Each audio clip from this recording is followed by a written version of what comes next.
All right, good evening, everybody. You can hear me okay? Laurie, next time we will have to, not to have food because we're having a hard time to get people into the auditorium, so we need to figure out something else next time. But thank you so much for everybody for being here tonight. For those of you that's walking into the first African Leadership Group event, so my name is Papa Ja. I'm the founder and executive director of the African Leadership Group. And you are walking to take part of our amazing months of celebration, which is the Afrik Impact Celebration, where we take the time to celebrate proudly and loudly the contribution of the African diaspora. And we do that in partnership with a lot of other great organizations that you will be hearing from here shortly. So the Afrik Impact started since Uzi always corrects me because I always started up with a cultural day, but he always reminds me, no, we start with a youth celebration. So it started since July 28, where we celebrate our youth, and it was an amazing event. And after that, we had the cultural day celebration. If you missed it, Judith, I'm sorry for you. But it was an amazing fashion show, and we had Baba Mal in town. We had the education summit last week, and this evening we are having the business summit, which is something that's extremely vital. This evening, I just don't want to take a lot of time to talk about the organization. I would like to use this opportunity to talk more about why we are gathering here this evening, right? As you know, as African immigrant, like, there are a couple of things we believe in, and I will never get tired of repeating this. One thing we believe in is if you're not at the table, you are on the menu. And everything we do as an organization, we make sure we position community members to have a seat at the table. The second thing we believe in is if you are a smart person in Africa, wherever else you go around the world, you're still a smart person, right? It's not because you speak English with an accent that you are lesser of a smart person. Now, we are gathered here this evening to talk about business. So if you are an entrepreneur in Africa, wherever else you go, you can still be a successful entrepreneur. That's what we're going to be talking about. So if you are here because you decided to give us 2 hours of your time, that could be extremely precious if you are intentionally walking into the room with a goal. Because I guarantee you, the person that's sitting next to you, behind you, in front of you, can add value to the next step that you would like to take when it comes to being an entrepreneur, or when it comes to getting your business to the next level. I know most of us, we've been employees, like we work for a corporation, and in our community we call it clock in and clock out, and sometimes we say, I'm tired of clocking in and clocking out. But the question becomes, what do you do, or what are you planning, or what are you working on to change it? We know that when we talk about success, when we talk about financial freedom, we know that it always starts with people that take the risk to start something. And the key word there is risk. And most of us as African immigrants, we have a business. We might not call it a business, but in our basement, at home, how we engage with friends, we all engaging in some type of entrepreneurship. And sometimes we lack just how do I structure that? How do I get it to the next level? I guarantee you and promise you that the panelists that you have here that's going to be engaging into a dialogue, because they're not here to lecture you, they are here to engage into a dialogue. So I'm just urging and asking everybody, please take note, ask questions, because by the time you walk out into this room, you could be the next millionaire, the next billionaire, the next person that's going to be knowing financial freedom in our community. And that is extremely important. So these 2 hours, if there's anything else that you would be doing, but you choose to be here, it could be something that transforms your life. So with that, I want to now just celebrate the people that help us, right, to do this, and how do we get to the next level. As you know, as an organization, we have 13 different initiatives. We pride ourselves of being the organization that's meeting the community where they have their needs, right? And sometimes it gets us in trouble because either we have funding or we don't have funding. We always figure out a way, and Laurie always yell at me, Papa, you know what? You have a team of 3 persons, you got to figure out a way how we, But the thing is, we work for the community, and if there's a need in the community, we want to address it, right? So outside of the entrepreneurship committee we have, which is the business committee, we have a health and wellness committee, we have a legal clinic committee, we have a tutoring program, we have a leadership program. Now, all this work is being done thanks to community members that volunteering their time, thanks to amazing partners and sponsors that are supporting the work that we are doing. So if you are working here for the first time, just know you are part of the family, because that's one of the things. You walk in, you're part of the family, and that's it. So if you have any expertise in any of this area, we would love to welcome you, so for you to just pay it forward for the next generation, right? So if you are somebody that in the health industry, you are a teacher, you are, whatever the case might be, a banker, so you can add value into the community that we work with, and would love to help have you join the organization.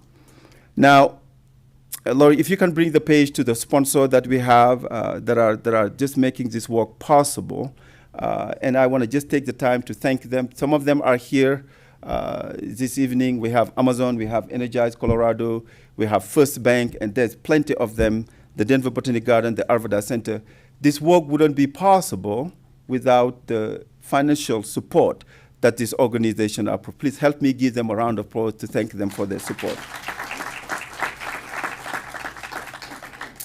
Now, and before I bring the next speaker here, I just want to let you know, so tonight is the Business Summit, and next week we have the gala that's happening on Saturday, August 26th, here at the Denver Botanic Garden. You don't want to miss it. If you haven't purchased your ticket, just visit the website and get your ticket. As you know, it's a community celebration. We'll be having a lot of community members that we will be celebrating.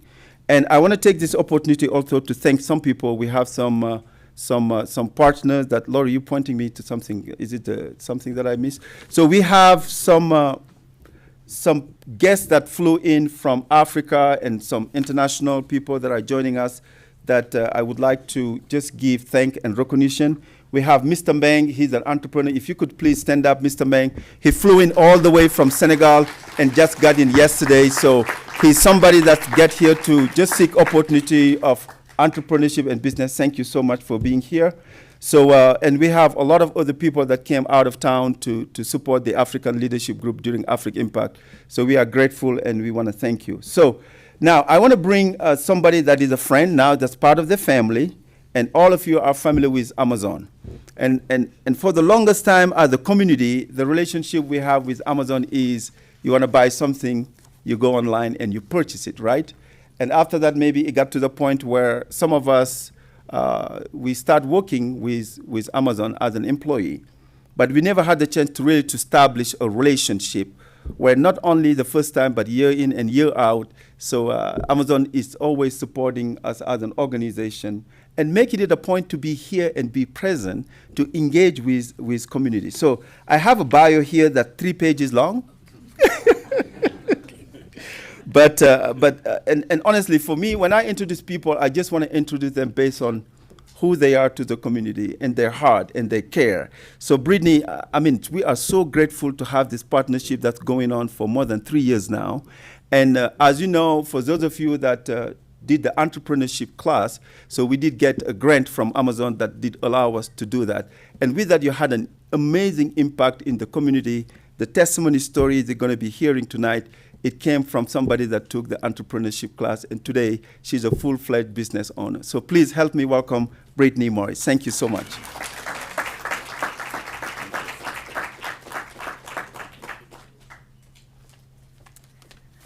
Good evening. Hi, everyone. Brittany Morris-Saunders. I'm the head of community affairs for Amazon here in Colorado. And on behalf of our 17,000 Amazonians statewide, making us actually the largest private employer in the state, I could not be happier to be here, as Papa said, for a 3rd year in a row. This is just, it's an amazing night. I can't wait for the conversation and engagement with all of you. I do want to thank Papa, thank Lori and the team for this tremendous evening. Amazon is proud of our robust and growing economic footprint here in Denver and across Colorado. But equally as important, there are thousands of small and medium-sized businesses across the state growing their business with Amazon. Many people don't know this, but 60% of all the items that are sold on Amazon are from small to medium-sized businesses. Their success is our success. There are more than 8,500 independent sellers in Colorado selling on Amazon's store. In the 12-month period ending December 2022, independent sellers in Colorado sold more than 55 million products on Amazon's store. Average annual sales per independent seller in Colorado was more than $165,000. We have some great local small business success stories on Amazon. This includes Sheets and Giggles. Are we okay? Okay. Murph's Condiments and no, don't worry. Oh, good. Thank you. And Iconi Legwear. And if you haven't tried Iconi Legwear, it's amazing. There's a local entrepreneur named Angel Johnson, and she is just incredible. At Amazon, supporting small business is a key part of our customer-centric culture. That's why over the past few years, Amazon has invested more than $50 billion in logistics, tools, programs, and people to help our selling partners succeed. In 2021, we launched the Black Business Accelerator, a program that provides access to capital, business guidance, and marketing support to help Black business owners succeed as sellers on Amazon's store. Similarly, Amazon Web Services, AWS, launched in 2022 a one-of-a-kind program, a $30 million fund for underrepresented founders that will provide more women founders, BIPOC founders, the support they need to accelerate their startup businesses. These are just a few of the ways that we are empowering our sellers on Amazon. Additionally, last year we launched our Small Business Badge and Black-owned Small Business Storefront. There you can discover thousands of products from small business brands and Black-owned businesses, including Iconi leggings, as I mentioned before. This is just a small way to underscore our commitment to supporting entrepreneurship, innovation, and the creativity of our sellers. And more locally, as Papa referenced, we were honored to partner in 2021 with African Leadership Group and 8 other nonprofits, including Energize Colorado, through our Amazon Denver Community Fund with the Denver Foundation. We distributed $500,000 to these organizations to support BIPOC and women-owned small businesses throughout Denver and Adams County. We also hosted 2 Amazon small business trainings earlier this year with these nonprofit organizations where over 70 plus small businesses participated. We hope to have more of these, as we discussed earlier tonight. Finally, I'd like to mention our Career Choice program. Did you know that Amazon offers free college tuition to anyone who is with us for 3 months or longer? We have agreements with MSU Denver, CSU Global, Community College of Aurora, Community College of Denver, Pikes Peak Community College, Arapahoe Community College, Front Range Community College, and the University of Colorado, Colorado Springs. All hourly employees can go to college at any one of these institutions for free, and that is paid upfront. It is not a reimbursable system. This includes also career counseling because we want you to be successful at Amazon, whether that's inside the building or outside the building. I'd love to play a video next that tells you more about Career Choice that can show some of our success stories.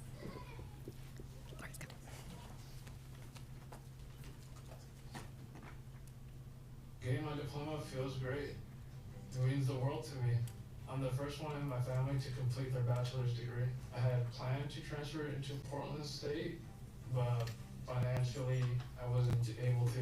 Amazon supported me by funding my bachelor's degree.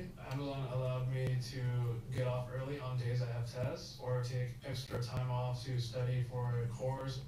My husband and I immigrated from the Philippines 14 years ago. We came to the US to have a better future.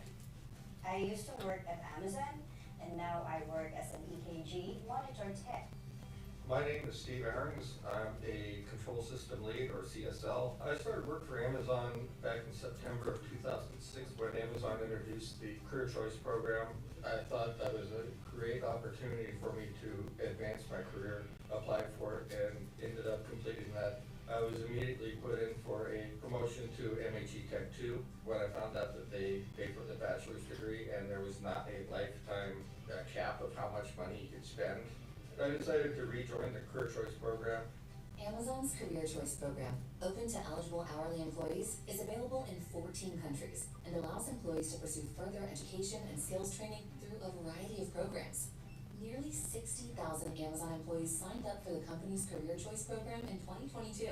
I chose cloud computing because it is the future. I work in Amazon in the morning or afternoon, and I go to school in the evening. Juggling work, family, and school has been a bit of a challenge. The scheduling here at Amazon, working the 4 10-hour days, makes it much easier to do that. Gives me 3 days off so I can spend time with the family.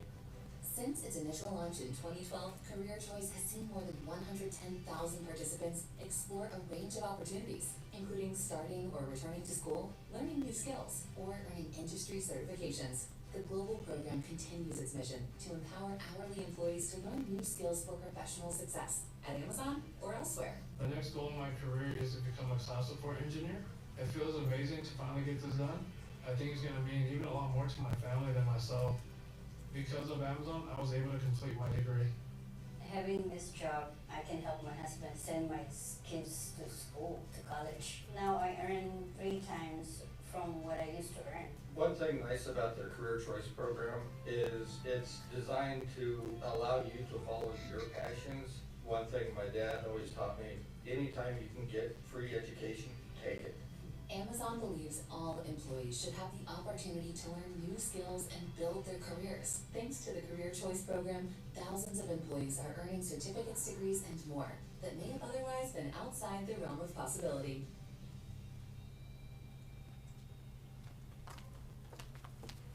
Okay. Yay. Yay for Career Choice. Well, I look forward to continuing the conversation tonight, talking about career choice and, of course, our support for small to medium-sized businesses. Want to thank Papa and Lori again, and back to the program. Thank you so much.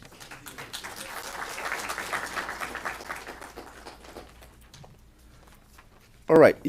And the takeaway to have here from Brittany being here and Amazon as a partner, I'm asking every single one of you to be bold.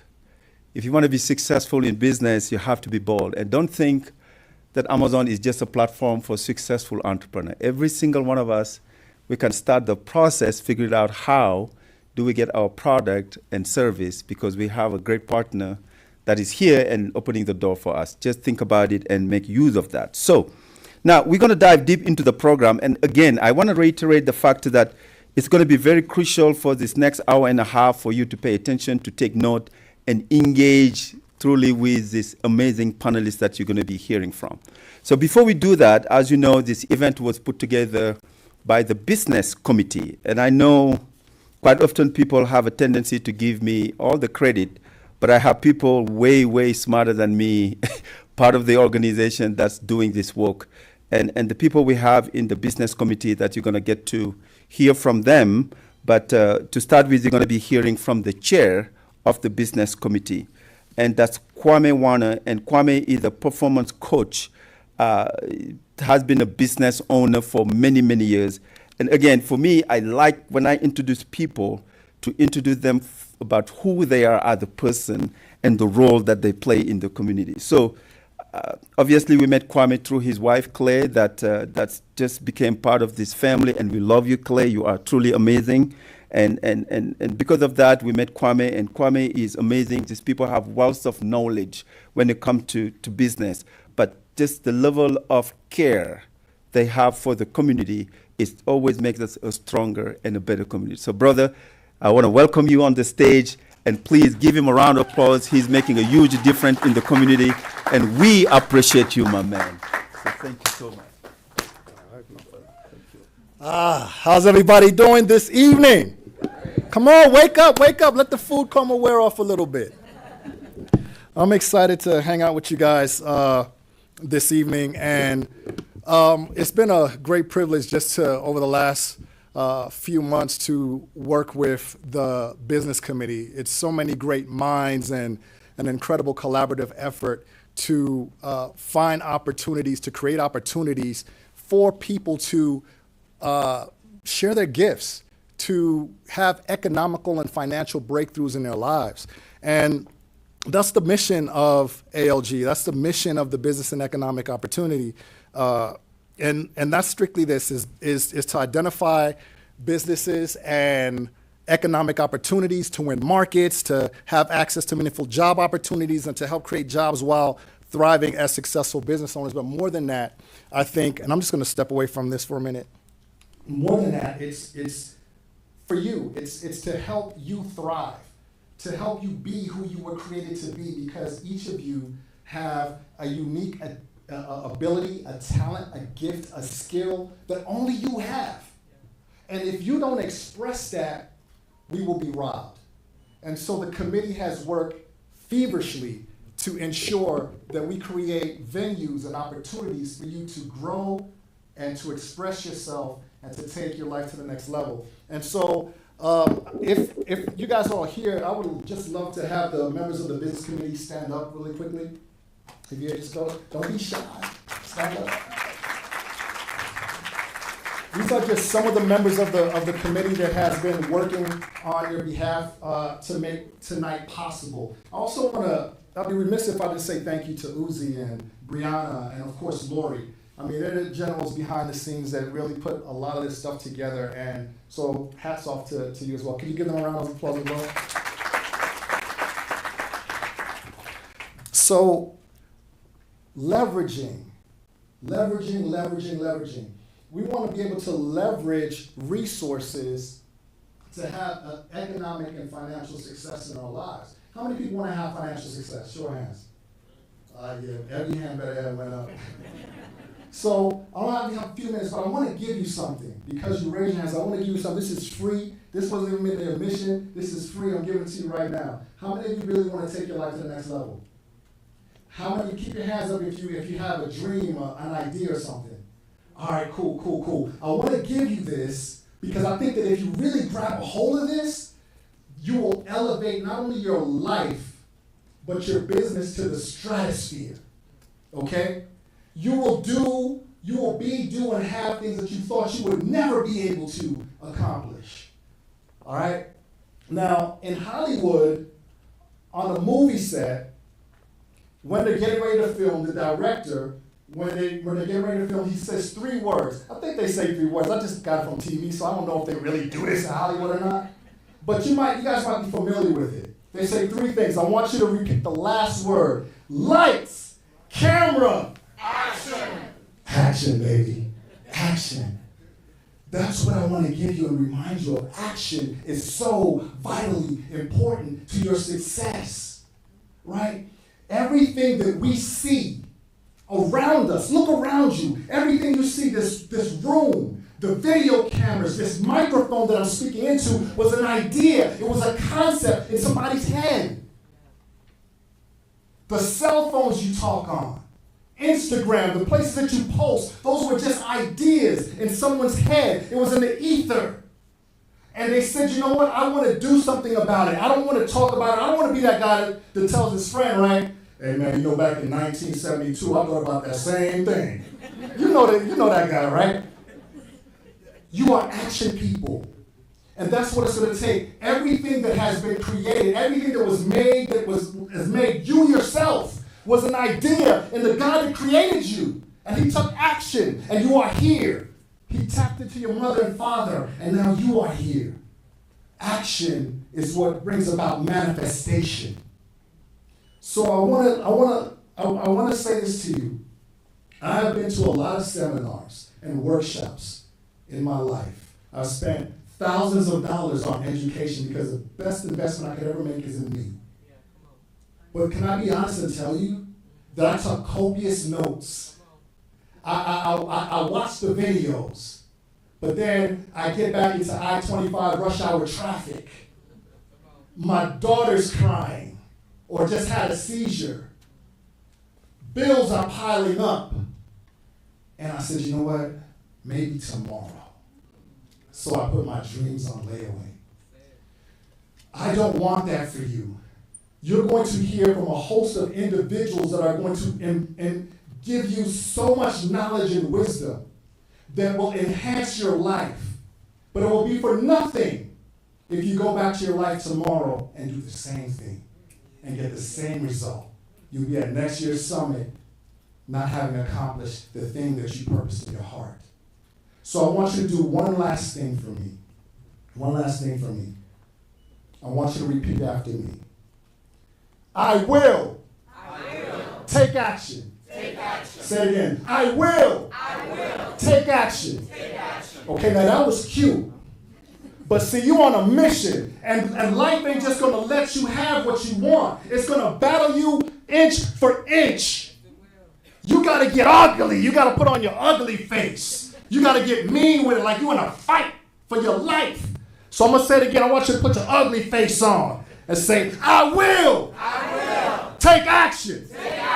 Now, the last part of this. How many people got cell phones? Pull your cell phones out right now. Pull out your cell phones. Go in there, pull them out. Pull out your cell phones. How many people know how to take selfies? I want you to open up your camera app for me. Open up your camera app on your cell phone. Open it up. I want you to put it on selfie mode, but I want you to turn to the video. Turn to the video. Not the photo. Go to the video.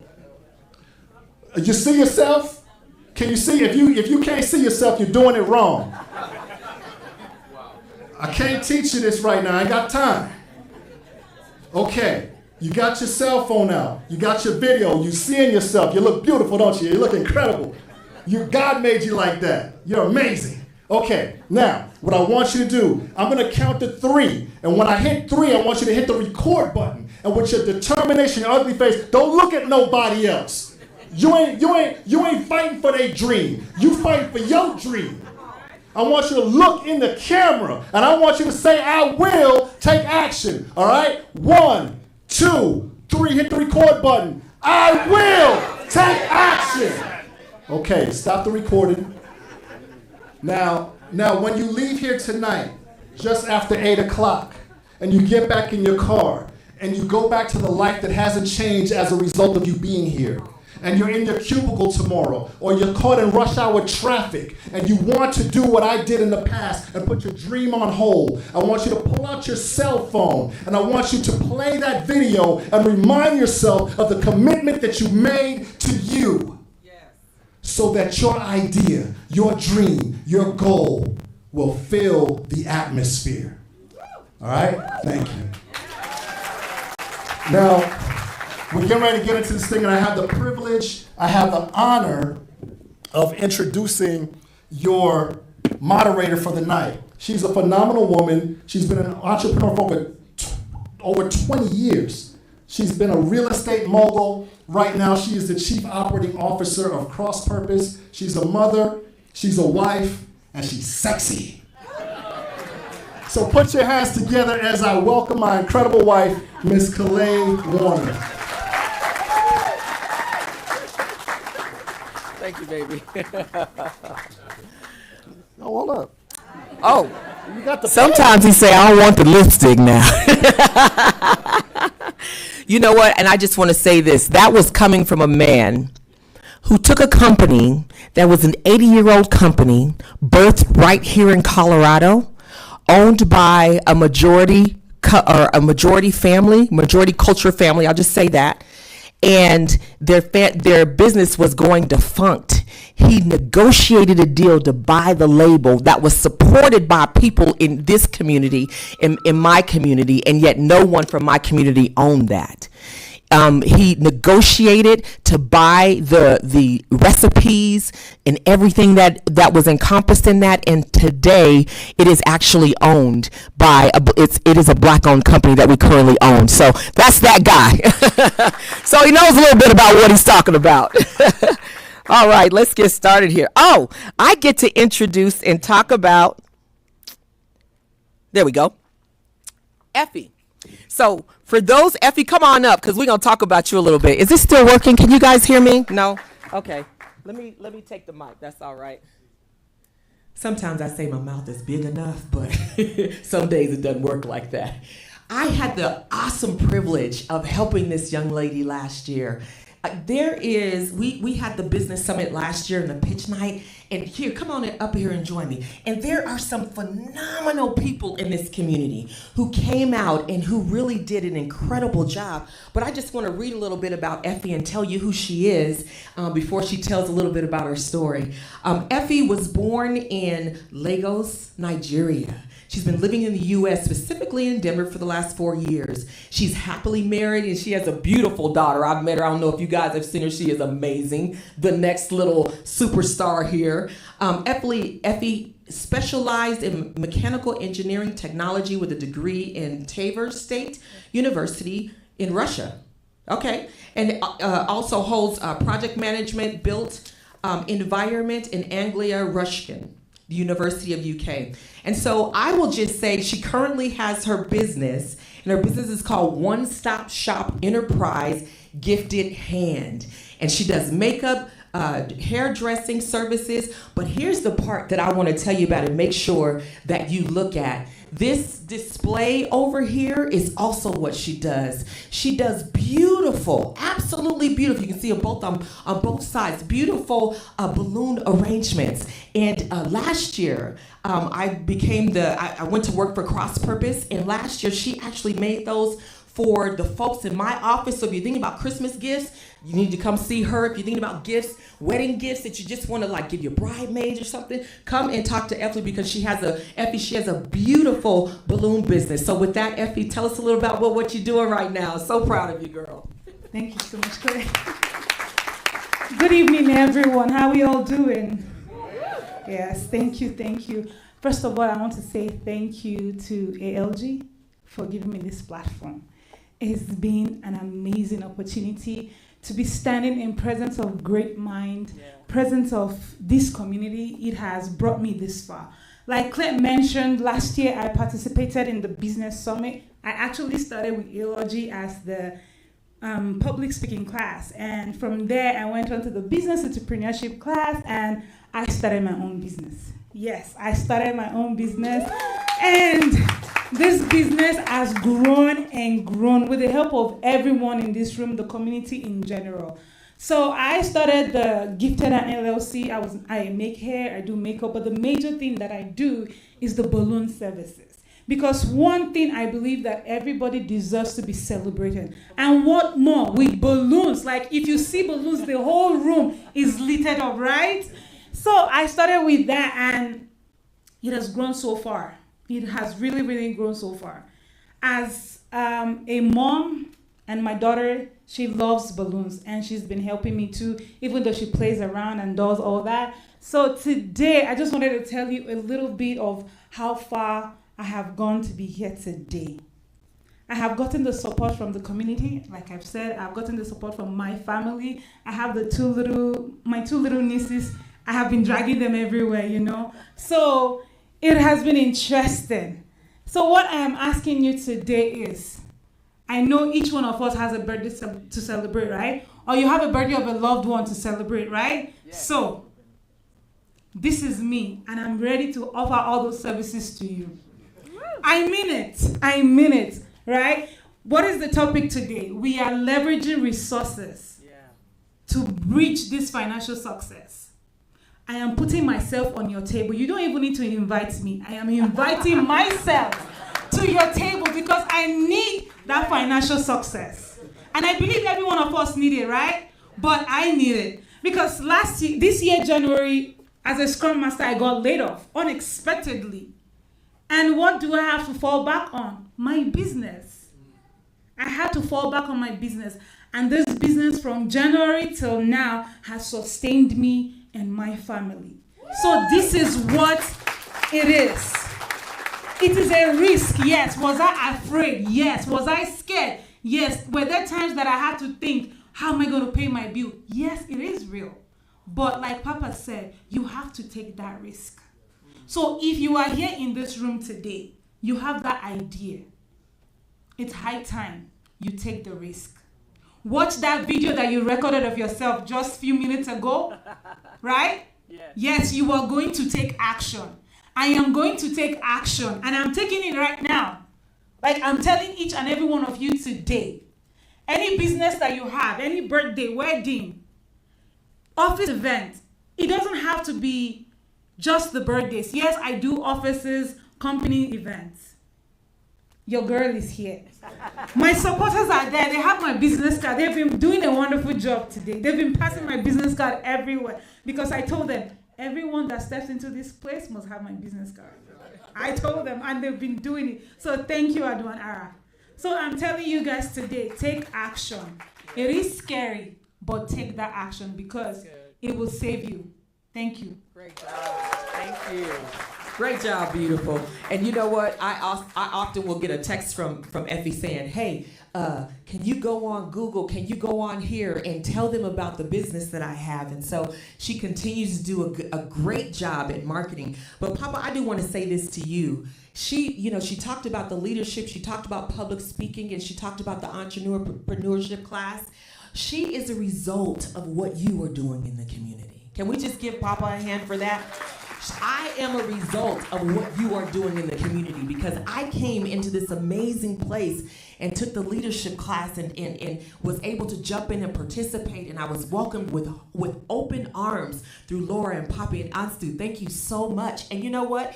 At the end of the day, I see Epley over there. At the end of the day, I am a result.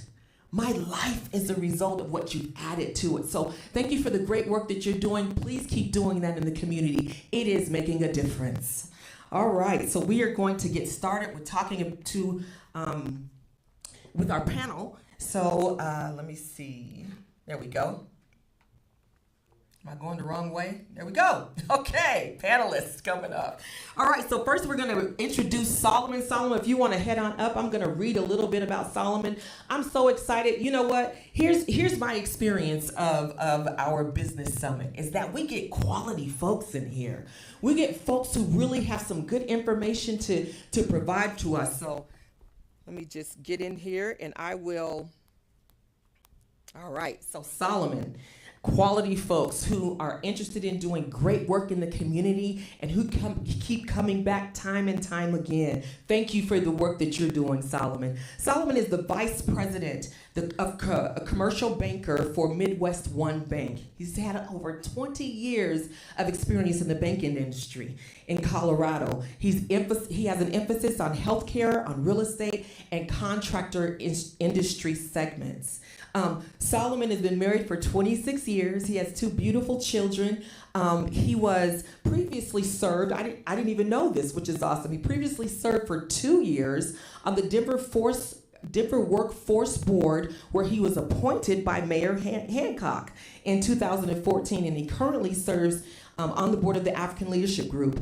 And Solomon also loves Colorado mountains, and he is a skier. Not only is he a skier, but he's an instructor. I did not know that. So when you're back at it again, Kwame and I may have to come up and join you. But again, Solomon, thank you for what you contribute and what you bring. And so I'm excited. Solomon's going to talk to us a little bit about his presentation, and then we'll keep going. Thank you very much. Wow, this is a really, really hard act to follow. You know, these 2 speakers, I feel like I'm speechless. But I'll be talking about some very fundamental, basic fundamentals about starting up a business. Just an overview. It's not a workshop. It's my presentation is really meant to jumpstart some ideas so we can have a lively discussion afterwards. So looking forward to doing that. All right. You're doing your presentation? No, we're doing all the other panelists. Oh, I'm sorry. We're introducing everybody. Okay. Thank you. Forgive me for that. Let me get back to. All right. So next, like I said, we have quality people in the house. So I get to introduce Wendy Lee. So Wendy, come on up. You guys can go ahead and clap for Wendy. Thank you so much for being here. Wendy is an accomplished leader practitioner with proven entrepreneurial and ecosystem background, with an wealth of experience in large enterprises and entrepreneurial ecosystems. Wendy catalyzes innovation and entrepreneurship through advanced technology and that delivers economic and national security. She's a co-founder and board chair of Energize Colorado. Have anybody heard of Energize Colorado? Yes. And she also serves on the governor's revenue estimating Advisory Committee.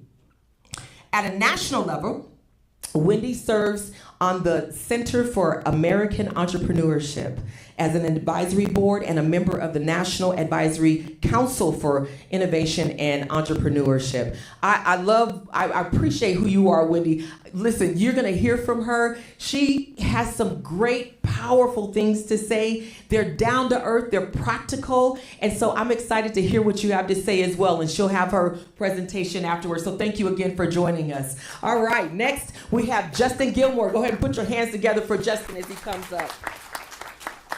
All right, and I actually have a connection to his mother. I used to dance with his mother, believe it or not. It's Edwina Gilmore. So he comes from great roots, and Jake Gilmore in the community. I love his parents. They're amazing people, and he's doing some great things and carrying on the legacy, as I can see here. So Justin is, as a business development director at Gilmore Construction, spearheads the company's community engagement and client relationship management. His role involves crafting strategic directives that steer Gilmore towards enhancing its brand. And he emphasizes the core principle of giving back. I love that. That's why he's here today, and that's why he's on our committee here at ALG. Justin builds upon his management and field experience to support and connect with small minority woman-owned businesses and emerging business to introduce opportunities and resources, as well as identify potential partners. Justin also leads his family's real estate development efforts and manages their current development projects. So once again, please put your hands together for our panelists, and Solomon will kick us off with his presentation. All right, thank you. So, this is going to feel a little bit like speed dating with the entire room, because I have to go through a bunch of slides fairly quickly, and we'll allow some room for Q&A afterwards. But take pictures. This is not a workshop. I'm just going to be giving a few examples of some of the things in my experience that might be helpful. So hopefully you'll be able to get some nuggets of information that you can use in your business. So the first thing I'm going to be talking about is what are the benefits of starting a business, and as our topic is, it's leveraging resources in order to gain financial success. But a lot of people start with the end in mind. What are the benefits of starting and leveraging a business? The big one for a lot of people, is the tax benefit. And there's a couple different ways you can take a look at it. A lot of people can take advantage. For example, if they're trying to fund or start up their business, they can decide to go use their 401k plan that they had in their prior job. You can use that to be able to access funds and leverage those funds without actually cashing it out. And that's a pretty popular tool that a lot of people don't know about. It's called a ROBS business rollover for business startup. So you can actually leverage that. That's a tax benefit that you can use in order to jumpstart your dream. I'm obviously not a tax advisor. I'm going to let you know that. You have to talk to your tax advisor, your CPA, and see if it works for you.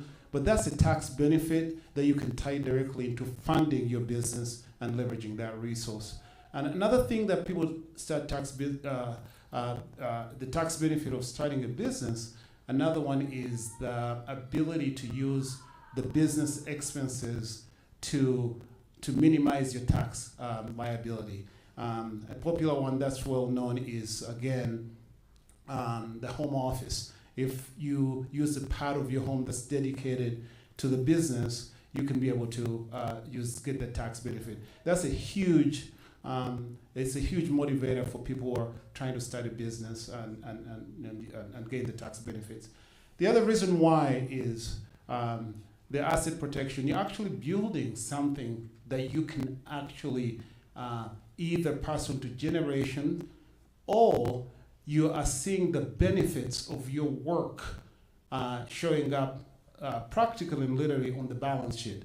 A lot of times CPAs call it goodwill.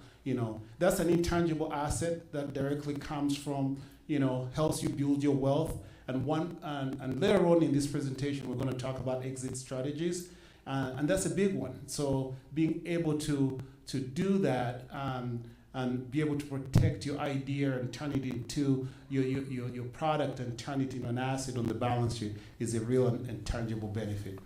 And then the other thing too is, one of the biggest fears is failure. You have to use fear as a motivator. My favorite quote is Abraham Lincoln. I think he had 20 businesses that failed.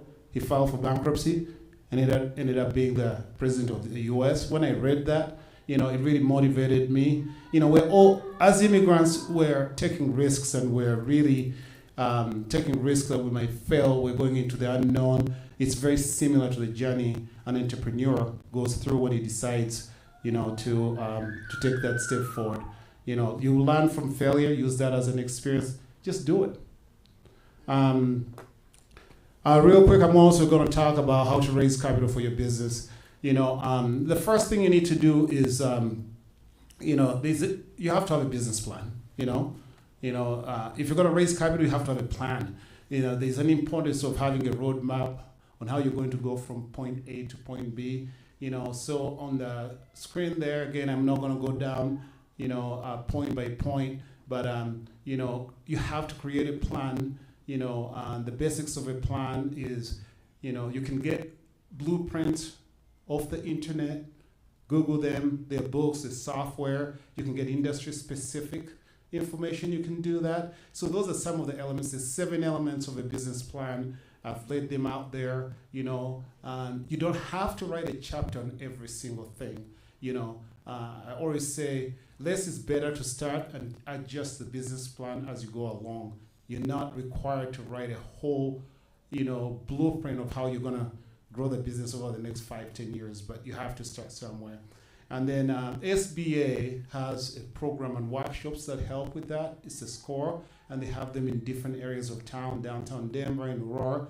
You can enroll in those. And they have, for example, retired CPAs, executives, marketing executives that will help you on every one of those simple outlined 7 steps of the business plan. So, that will help you jumpstart the next step on how you're going to raise capital, because you have to have a business plan. So rolling into the second part, once you've actually written your business plan and you're ready to go, now what? It's the implementation and growth. And that's the hardest part for a lot of people. Here's a few ideas and resources on how you can leverage that business plan. One of the biggest things is, how to differentiate yourself. You are your brand. One of the first steps, if you don't really understand what that means, that's really popular, is the SWOT analysis. I think a lot of you have heard of that. You sit down, it's a way you can make business decisions or create a business strategy. You sit down and you figure out what your strengths are, what your weaknesses are, what the opportunities are, and then what threats or challenges you might face. Just a simple SWOT analysis is a good start. Then you have to figure out how you're going to differentiate yourself. Again, you are your brand. The value of building a personal brand is great. What's your unique selling proposition? What are you going to be able to do different from all the other businesses that you're going to be competing against? And once you answer that question, you can create a marketing strategy around how to implement that.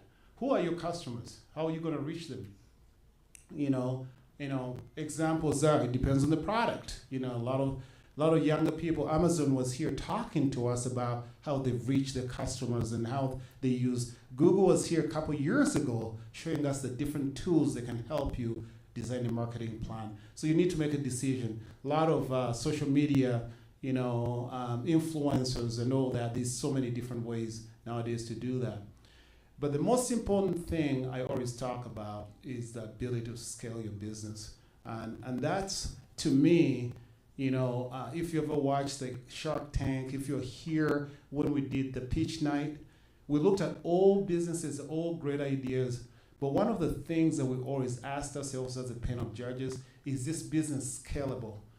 And the reason I think that's important, because a lot of us start businesses or want to start business, and what will happen is if you're not doing the business, and if you don't have to create value and intangible, or you don't have a proprietary idea, and you're not there, you're just exchanging another job. That's what you're really doing. And if you're doing too much, when you look, you're spending 70, 80 hours a week, and then you do the math, I always tell people that if you do that, you're gonna find out that you're making $8 an hour. You can go get a job for $20 an hour and work half the time. So you need to figure a way to scale the business. It has to be scalable. That's plan the work, that's innovation we talked about first. Do the work, implement, we just talked about it. Expand, scale the work. Another example is, for example, if I'm an Uber driver, Uber drivers are, for example, they're business people. The challenge with being that is if you're not working, you're not earning. Yeah. Well, what if you use that same skill to start maybe a courier service, and then you can get a number of cars and you have 7 other people working for you, and then you market the business. So that's just an example, simple example of scaling and expanding. So moving right along, I'm going to talk very briefly about financial preparation, because that's where, as a banker, I have a little bit more experience on hands-on. That's an ongoing process. In the beginning, when you come to borrower is really, the basic fundamentals of borrowing. When you come into a borrower and they want to assess your credit worthiness, is the ability to know if you can repay the loan back. And I'm talking about this from the point of view of institutional lending, whether it's a bank, credit union, every one of the financial institutions will be looking at the 3 C's of credit, which is basically character, capacity, capital, what's your skin in the game, collateral, what do they have to hold on in case you don't repay back, and then conditions, what are the conditions going on? And a lot of times the conditions are something that you have no control about. And then talking about that right now, the current state of banking, you also have to understand that's conditions. It's important. Why? Because the pendulum swings from one extreme to another. Banks go through certain periods where, like everybody else, their businesses, like any other business, they feel the risk of lending is too great and they don't want to lend, and that's a challenge. So right now, the environment, we're in a higher interest rate, both variable and fixed rates. Most banks have tightened their credit approval processes. Specifically, if you're thinking about getting into, I've had a lot of people approach me in the community and say, I want to be going to investment real estate, commercial investment real estate, multifamily. This is a really, really tough time to go. And timing is everything. Yeah. So you have to be aware of that. Then financial readiness, I'll do this very quickly. I think I have a few more minutes left. I was told I have about 10 to 12 minutes to give the other panelists time to talk. But, capital and borrowing sources, we really talk about equity versus leverage. And equity is your skin in the game, what you're putting in, And a lot of times, the first stop, everything, it's your own money, or sometimes your friends will give you some money if you have some good friends. Like Papa, he'll give you some money, So there's pros and cons to that. Most of the time, especially in our community, we don't have that.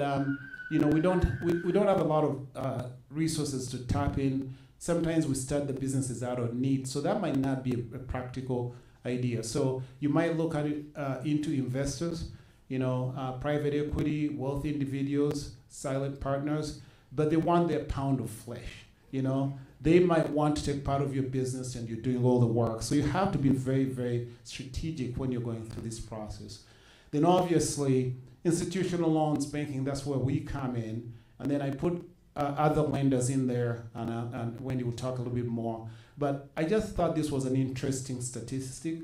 A 2019 Federal Reserve report on business credit for minority-owned firms found out that 61% of black-owned businesses tend to be either denied or receive less funding as compared to their white counterparts when they submit an application. And it's a staggering and really troubling statistics.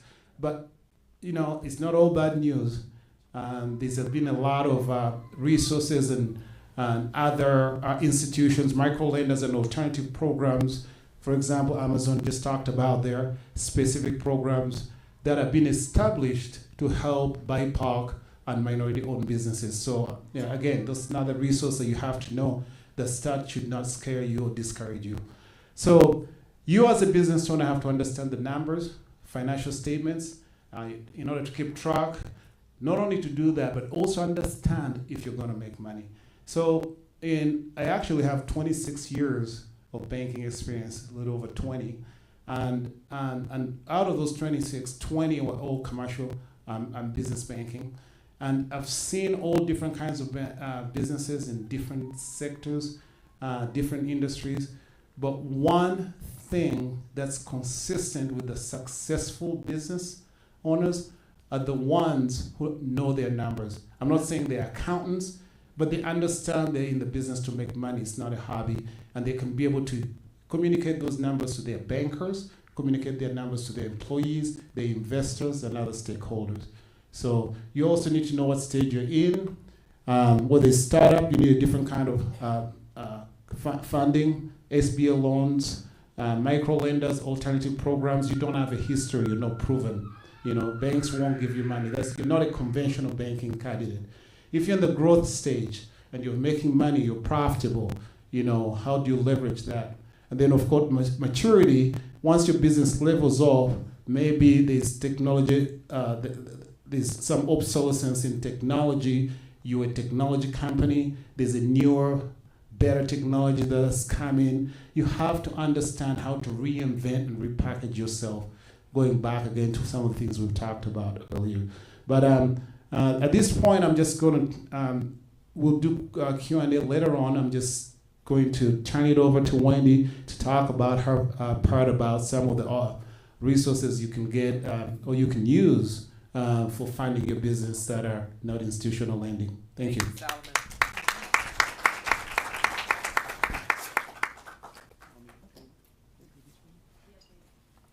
Okay, so I don't know, Lori's giving me some signs here.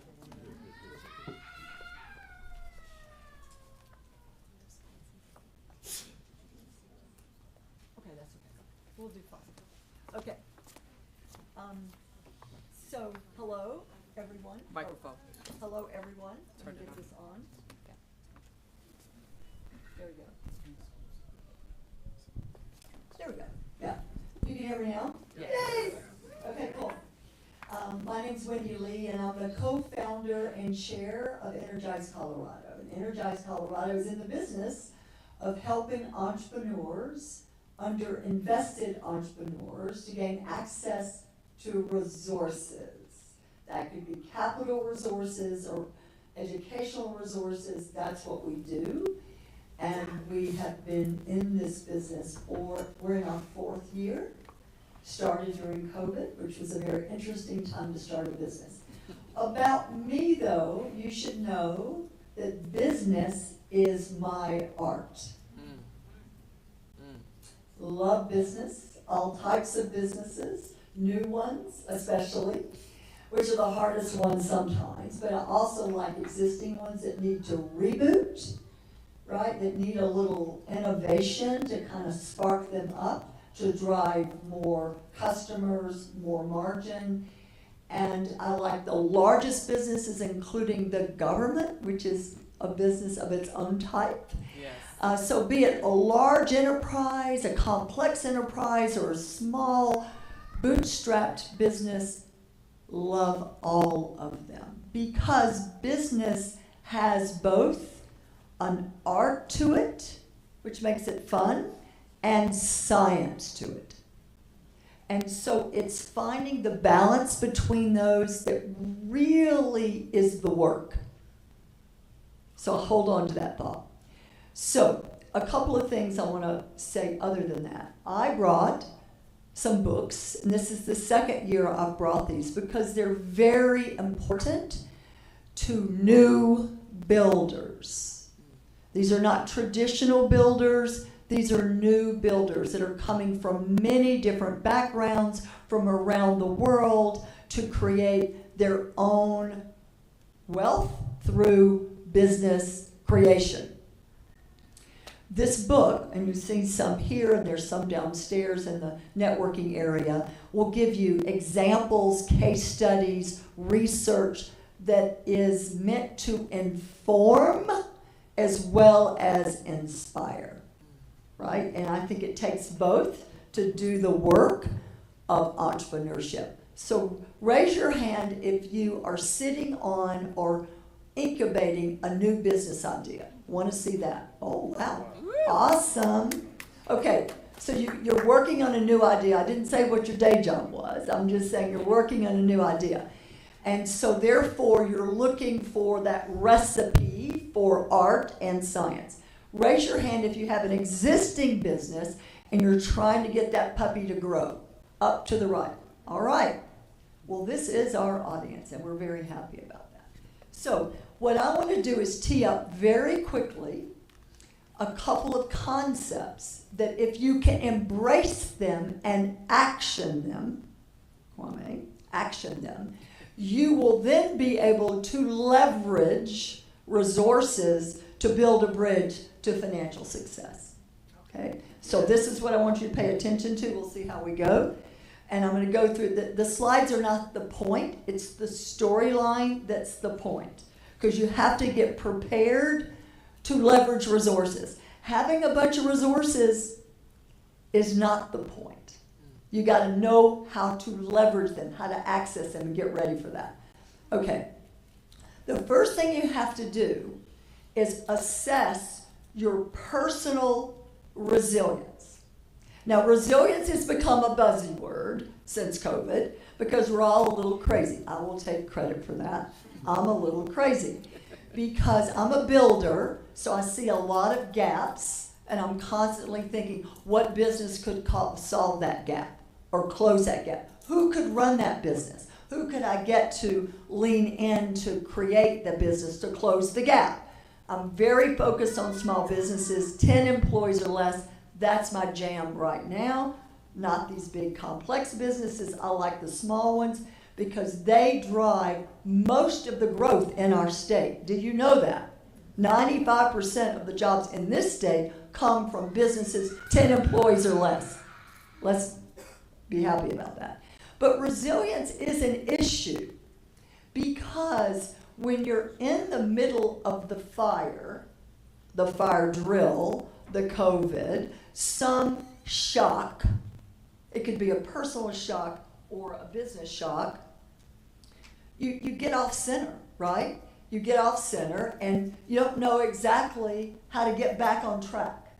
But when you're looking at overall resilience, you've got operational resilience, which is all the stuff Solomon talked about, right? Operational resilience is a real thing. You have to make sure you have a network, that you're operationally efficient, that you understand your competition, all of that. Important. What I want to make sure you're prepared for is to assess your own sturdiness, your own ability to bounce back. We're calling that social capital, not operational capital, right? Resilience is all around hope, trust, and belonging. Those are action words. Those are not esoteric words. So the question I want you to ask yourself is, what are you doing to create more hope around your business? That would look like planning. That would look like asking a colleague or a mentor to look at your plan, not just be hopeful. Take action to develop hope that there is a business to pursue and that you can reach it. Trust is no different. You can't just say, well, I trust Papa just because I know Papa. We have to constantly talk about, what does the bridge to trust behaviorally look like? Why do you trust the people sitting next to you or not? What are they saying or doing to create a bond of trust? And are you, as a business owner, holding your colleagues, your mentor, your banker accountable with trust? Very important to think about. That's part of resilience. Another part of resilience, I'll go to the next slide. Oh, I keep going backwards, sorry. That's me being silly. The other part of resilience is your sense of belonging. You are sitting in a room, my sense is, with people you trust because of how they behave and how they welcome you and how they follow up with you. Your belonging is attached to planning to be hopeful around your business, trusting those you're with, observing their behavior, and then feeling a sense of community that surrounds you. That is personal and professional resilience. If you feel isolated, alone, if you're not observing behaviors, you're not going to really have the resilience required to go through economic shocks or personal shocks or any kind of disappointment. So, operational resilience, Solomon talked about. I'm sure you took notes on that. You'll get his slides. I want you to think about personal resilience so you can bounce back. I'm from Mississippi. No one taught me to be an entrepreneur. I'm the oldest. My father worked for a large company. My mother did not work outside the home. All I wanted to do is be independent. That's it. I didn't translate a desire to be independent until much later in life to be an entrepreneur. I never heard that word. But I learned resilience, right? I learned trust. And I learned a sense of belonging that can come from community of like-minded humans.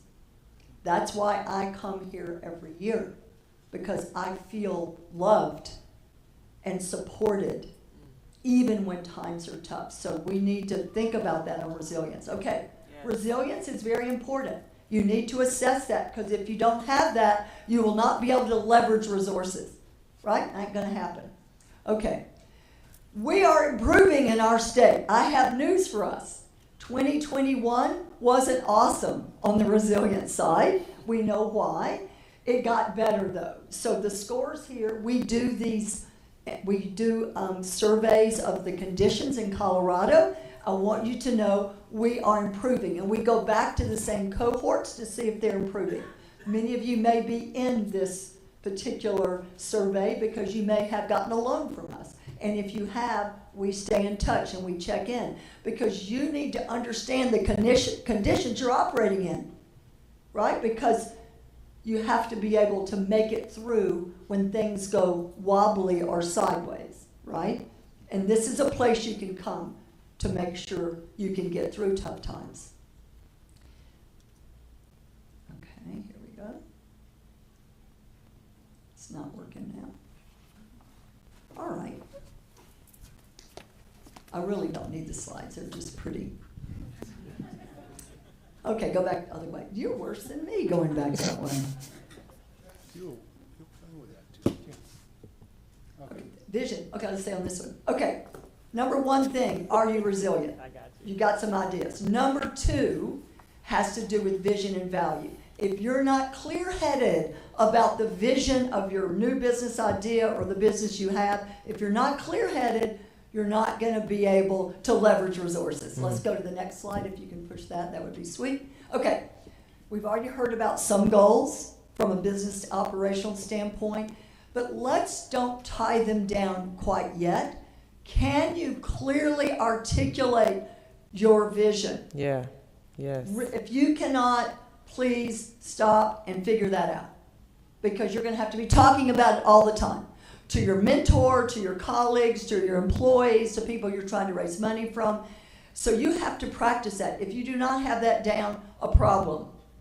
You're not going to be able to leverage resources, and you're going to be sad. Very we true. don't want to be sad. You're going to be sad if you cannot express clearly and cogently your vision. And then you can map it into your objectives. You can tie them down with metrics. But you got to start with that vision. And it could shift. And I'm going to go to the next thing. Constantly iterate. Go back one more. You were ahead of me. That's okay. I'm almost done. So innovation is such a jargony word. I'm kind of tired of it. Because people say, oh, are you innovative? Well, of course I am. I'm not going to say I'm not. What I want to start off with, though, do you have the courage every week as an idea person wanting to build a business or business owner, do you have the courage to look and see what can be changed? What can you iterate on to improve this week? If you are not in constant iteration and improvement mode, you're not going to be successful, which means you won't be able to leverage resources. So innovation is kind of conceptual. Come down the ladder and say, how do I get to an innovative idea or an innovative business? It's because I'm constantly looking and assessing what could be changed. Constant. Okay, let's go to the next slide, and then I'll be almost done. So value is also kind of conceptual. And what I like to say is, and Solomon mentioned this, referenced it a couple of times, what sets your business apart? But let's be specific with the types of business. First of all, you have a product or service.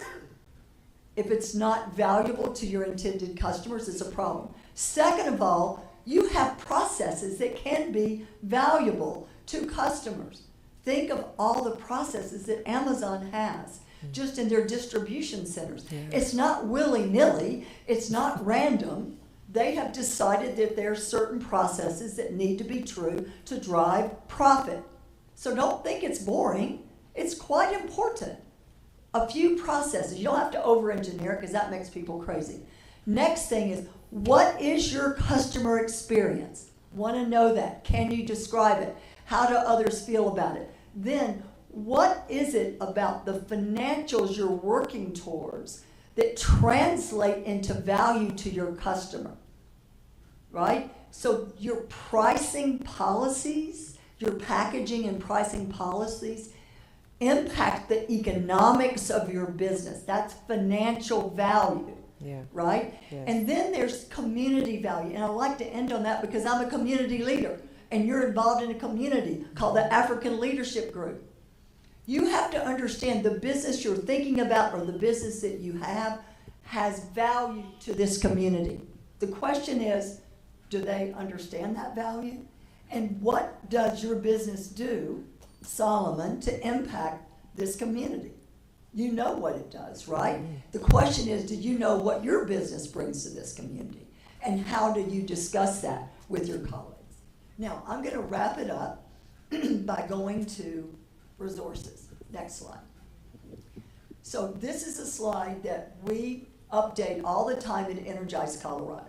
I want you to understand that an ecosystem is essential to community vitality. An ecosystem has many nodes, many piece parts. And as the different nodes come together, the pie grows. The ecosystem lifts, and prosperity is more available to all members. That's all this is saying. The business is in the middle. You are the business owner. You have access to different nodes in the ecosystem, and African Leadership Group is part of that, right? So this is all up the point I want you to take of this. Do you understand the ecosystem you're part of? Then do you understand how to access the different nodes or the segments of the ecosystem? Go to the next slide. You're so awesome to help me. Thank you. So in the small business world that I respect, adore, and I'm part of, there are two major groups that you should be able to access. There are capital partners that can provide loans, grants, and in some cases equity, depending on the type of your business. And here are just some examples of folks that are eager to make loans to you.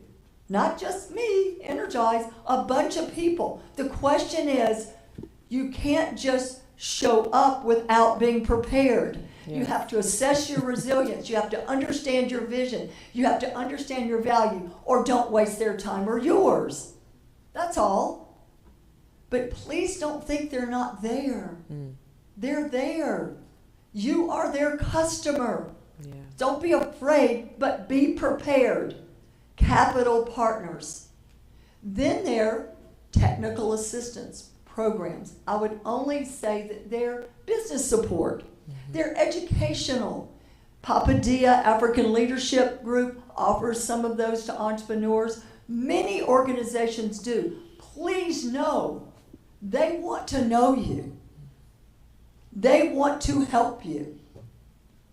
But please, before you go introduce yourself to SistaBiz or the SBDCs or the Center for Community Wealth Building or even Energize Colorado, please be prepared. Please. How strong are you from a resilience standpoint as an entrepreneur? How operationally sound are you? Do you understand your vision? Simple stuff. Do you understand your value? Part of operational resilience. Because if you don't, you're going to be sad because you're not going to get what you need. And it's your responsibility to participate in building that story so you can get what you need. That's all we're saying here. Okay? So, this is the last slide because we will make it so because we need to have questions. And Justin has one slide. Always good. I've been watching him with that one slide. He's the exit guy. All I'm going to say here is, without doing a commercial, Energize Colorado believes that capital, low-cost capital, must be paired with education. Because if not, then the challenging of returning that capital increases. And we want you to take the loan and pay back the loan so we can loan it to others. Because we retread that money, right? So we can give it back to others. So we have confidence in you because we do character-based loans, right? Which has to do with who you are as a human, how resilient you are, what your track record has been in business. But then we want to make sure that if you have a gap in anything that Solomon talked about or that I referenced, that you fix it. And you fix it over time so you can pay back the loan, and by the way, get another one later, and then allow us to recycle that money to others in this room. Wendy Lee, Energize Colorado, I'm deeply grateful for the opportunity to be part of this community. Thank you for inviting me. Lori and Papa, very much. Thank you for that. If you guys, while Justin gets ready, if you guys want to take a picture of this or scan the QR code, I want to give you an opportunity to do that. Go ahead, Justin. So it's true, I only have one slide because Solomon took all the slides. So I get the easy one to talk about. Next slide. So the reality is actually extravagant, and the reason why they asked me to talk about this is because I'm part of a family business, and our business has been around for 26 years. My father and my mother started it. It's a really small business. Our first year, we did less than $40,000 worth of work. To where now we're over $40 million a year. But when my father, thank you, appreciate it. When my father started the business, it was a passion, right? And you guys have heard all these words about, risk and action and resilience, but it's also the passion, right? We're doing this for a reason, and that reason is what's driving us. It's making us resilient. It's making us get up in the morning when we don't want to get up. It's making us pay the bills that we don't want to pay. It's making us do things that normally we wouldn't because we're passionate about this thing that's ours, right? We have created it and we're passionate of it. So when my father started and he was out there working and I was out there working on roofs with him, you know, when I was 14 years old, he was passionate, he was driving that passion. But when he started this business, and Solomon said it, you know, you want to start with, you know, the end. So he never thought about the end. All he thought about was, I want to start this business because I want to help support my family. I want to support my family, I want to support my community. That's it, right?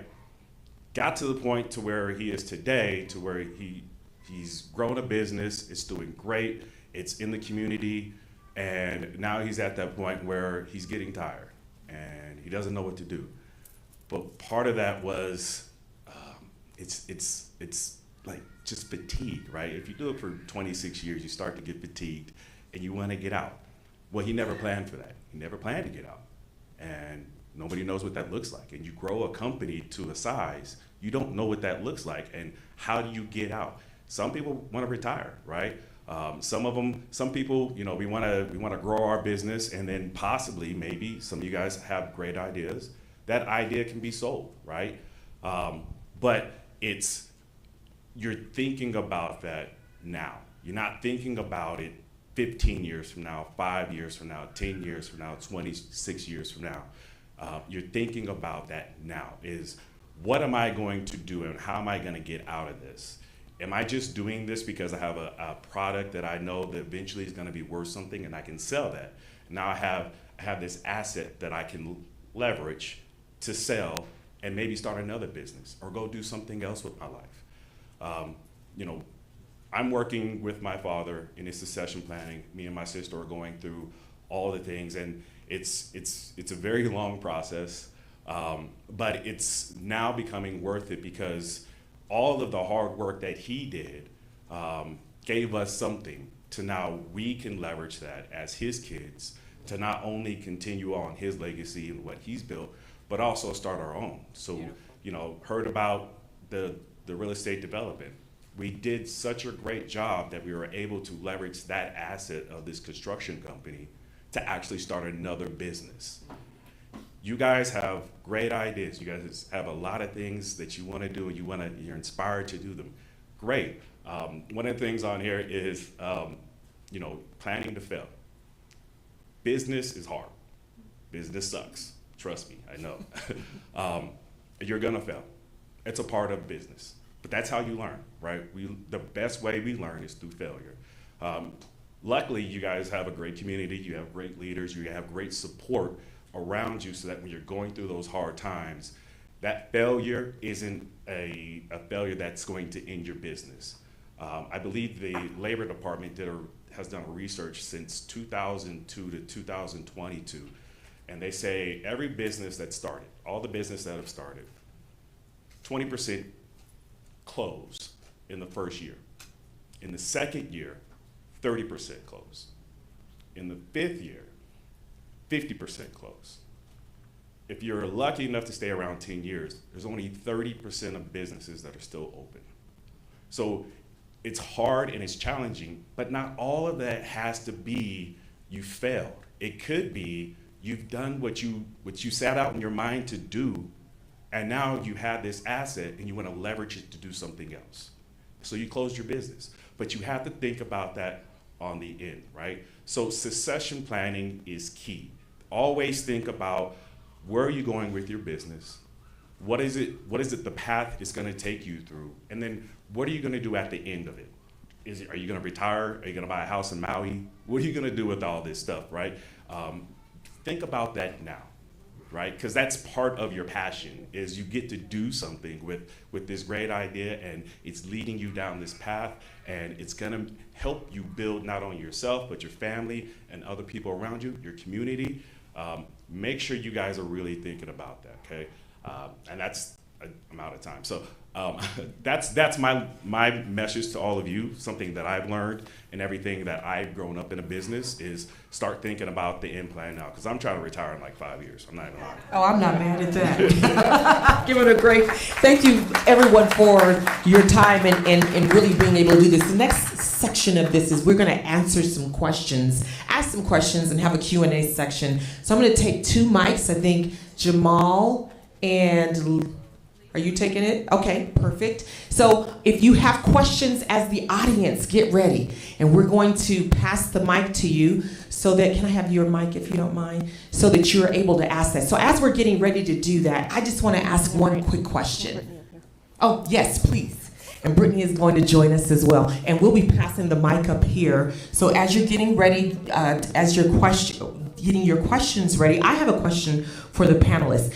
I think as an entrepreneur, and I've been one for probably 20 plus years in the Colorado area, I had a meat market at one time. And then Justin, to your point and what you were saying, and to your point, everyone's point really, we had a product, we had an idea, opened the meat market. We actually opened it in a place where a 30-year-old company had been, and they had done meat markets. So it's really cool because we created this community where there was generations that came and shopped with us, and it was like, yeah, I remember my mom I used to come here as a little girl. All of those conversations would happen. So it was a really cool concept, but we built it kind of just not knowing how to. So we just kind of did what people do. We built a business, and we had our community. We actually were pretty successful in it, but we did not. I love the book, The E-Myth, Michael Gerber. And here was the real issue that we had was it was tough to work on the business because we were so busy working in the business. So anyone who wants to take a moment, will you talk about that? And what do you do as entrepreneurs to be able to elevate and get out of that place of doing the busy work of the business that has to be done, but then to still be the innovator as well? I'll pop in because it really ties back to something I referenced in my presentation. Stop once a week and do a retro, a reflection on that week or the 2 weeks, like what could be done differently or better, because different is different, better is better. Those are 2 different things. But if you don't do that, you're always going to be in it. You're not going to be observing it and making changes that likely need to be changed. So stopping is not easy. Yes. Reflecting, sometimes not easy. But if you don't iterate, you will not innovate. Right? That's good. And then you're stuck in it. That's good. That's what I would say. So true. I'm just trying to see if we have audience questions. Real quick, I want to add on to that real quick. Absolutely. Solomon talked about a business plan. Revisit your business plan. It's going to help guide you. So keep going back to that. And then as you go back to it, update it, right? Update it with the successes that you had, and keep updating it until you get to that end point that you have already planned. Do that. And then always remember scaling a business. It's not a linear type of scale, right? It comes in steps, right? And as she said, we don't like to work in our business. We want to work on our business, but you do that at each one of these steps, right? Yes. And then as you start to scale, you start to grow bigger, you can start to bring in support to help you to where you're no longer that person doing accounting and running around picking up material and doing all this other stuff. You can actually start to scale your business and bring in support. I love that, but you got to plan for that, right? You got to plan for that.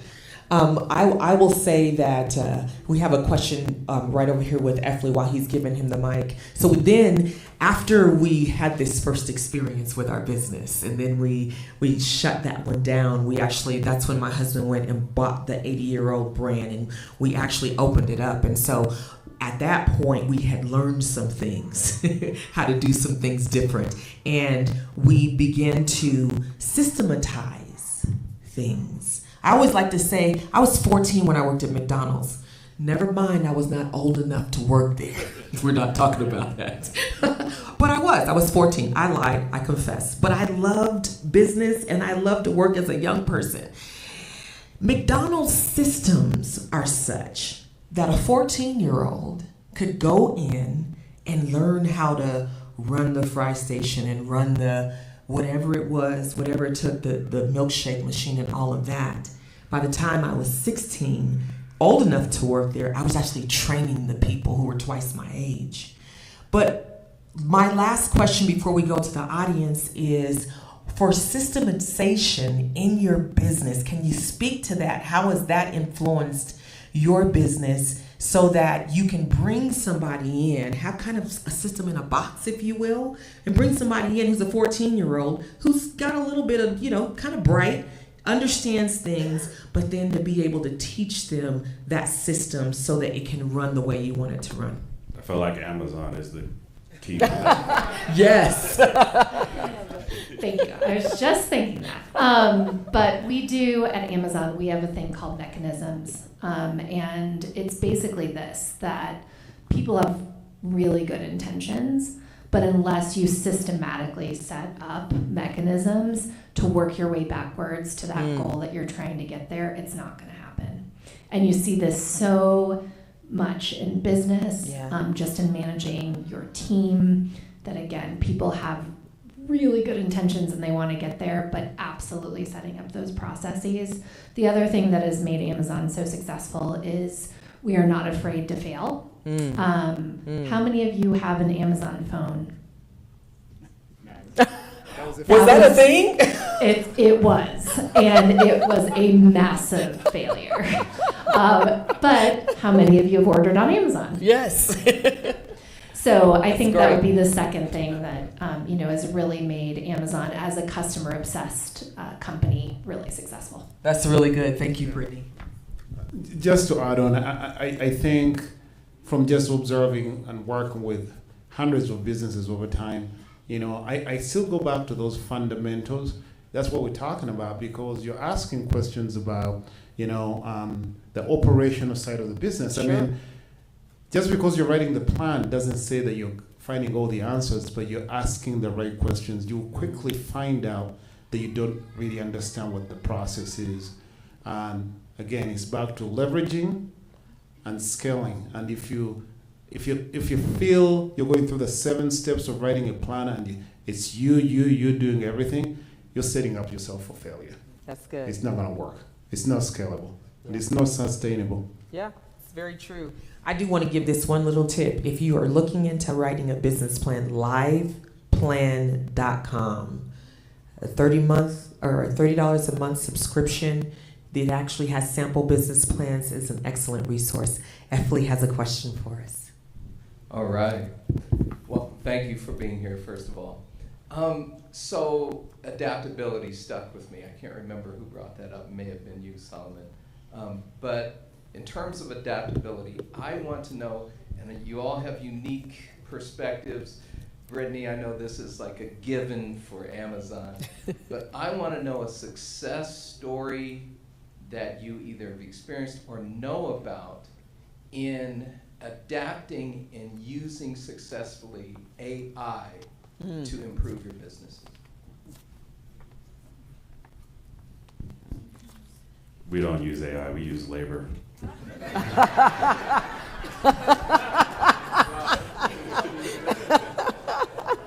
So I think Wendy's going to take this after you. Oh yeah, no.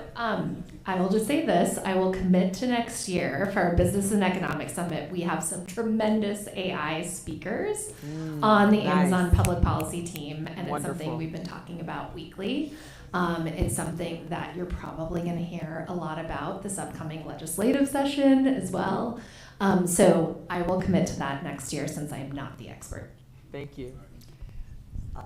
I think a simple use case around adaptability is marketing on AI, right? So remember, AI is all down to the data set, right? And how robust it is, how clean it is, how accessible it is. So you got to have a lot of activity to be able to use an AI application. But marketing, in my humble opinion, is the first and most straightforward use case. Now, that's not to say Eric, who's a colleague of mine, needs to worry about his job. That's not the case at all. But his job is to experiment with AI platforms to see how that content gets developed and then how it gets applied and used by prospects and customers. So if you're in a small business, you don't have to wait to use AI. Right. There are many, many platforms, and most are free in the very early stages of them.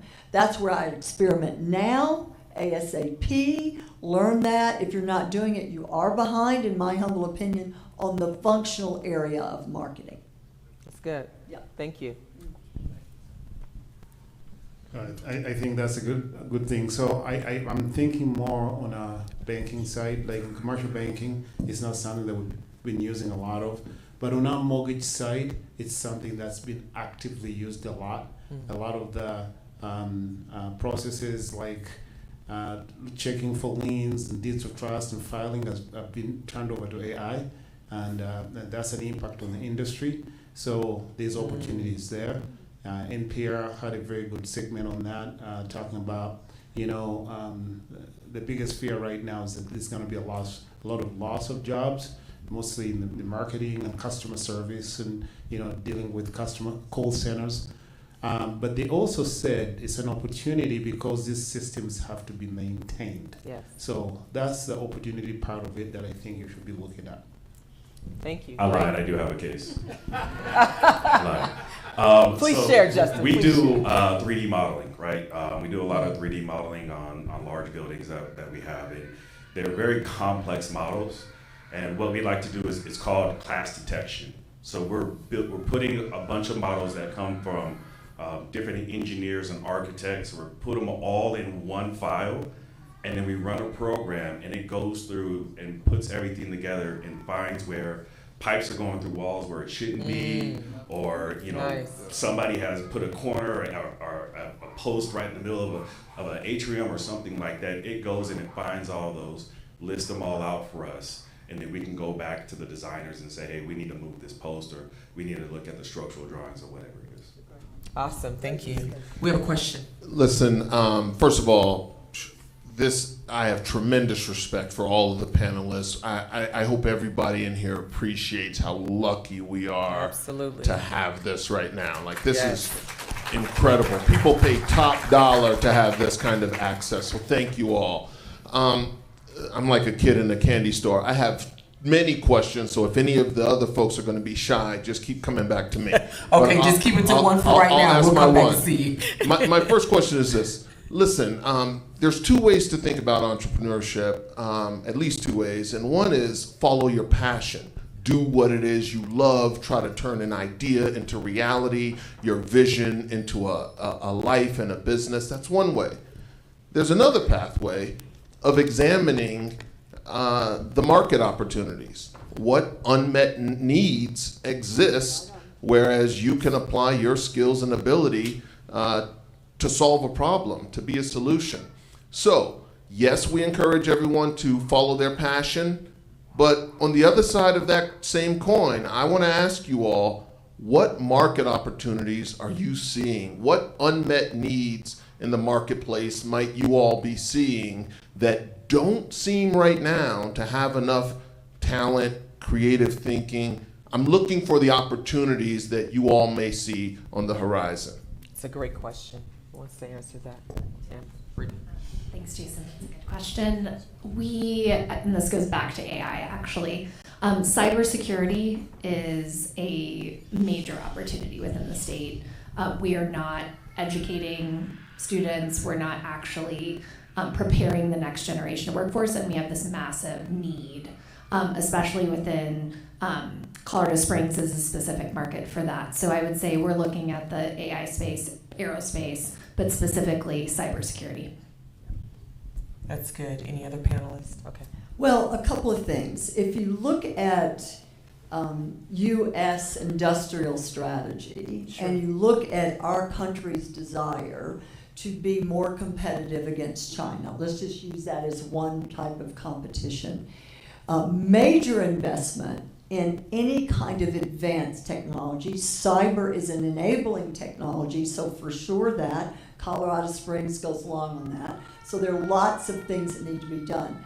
Any advanced manufacturing processes or technologies, it's on fire in a good way, right? I mean, people want to invest because we want more manufacturing back in the U.S., and so there are grants and loans and resources galore if you have that kind of brain, right? If you like the manufacturing business, where also AI use cases can be applied, also cyber is part of that. But advanced manufacturing is a big deal right now across the U.S., and specifically in Colorado, our #1 employee count is actually in small manufacturers. If you don't know that, you should know it. It's like a real industry for us, a very strong industry. And it requires a lot of building because you've got to have lines. So, but anything that affects national or economic security is a very interesting market.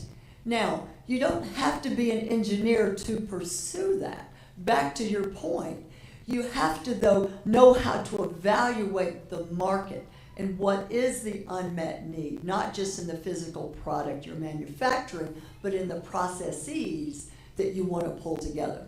But I would be all over that, right? Awesome, thank you so much. We have a question in the front, and then I have a gentleman over here who has a question. If you want to bring it over here, this will be our last 2 questions. Yes, sir. Nicholas Walker here. I want to appreciate all of the panelists. Thank you for coming. I would hope to talk to everybody before you go. But my question points more to Solomon right now. I have just 2 questions. Number 1, can you talk to the Community Reinvestment Act and how the banks are responding? That's good. And number 2, how do you support a business case versus a full-fledged business plan as an introduction to your financials? Okay. Great questions. Hopefully I remember both of them at the same time. So the CRA Act, which is the Community Reinvestment Act, that requires banks to actually reinvest back in the communities where they are actively banking. And it's one of those things that was done because a lot of banks were building branches and ATMs in poor neighborhoods, but when they came to lending, they were not lending in those neighborhoods. They were just redlining and all these other things in the 70s and 80s. So I think there's different ways, depending on size of banks.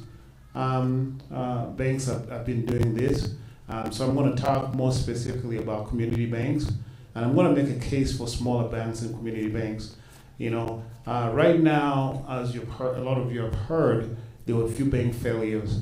A lot of people have been larger businesses and wealthy individuals are taking money out of the smaller community banks and actually saying, I'm moving it to Chase, JP Chase Morgan, because that's where it's safer, they're more steady. The most interesting thing about that is the first banks that stop lending when they make nationwide decisions, whether it's community investments, are the large banks. You know, because they're large and national, they gather deposits and they sit on the deposits. The community banks are the ones that support the communities. They still try to lend. So one of the ways we do it at Midwest One Bank is we partner with organizations like SEDS.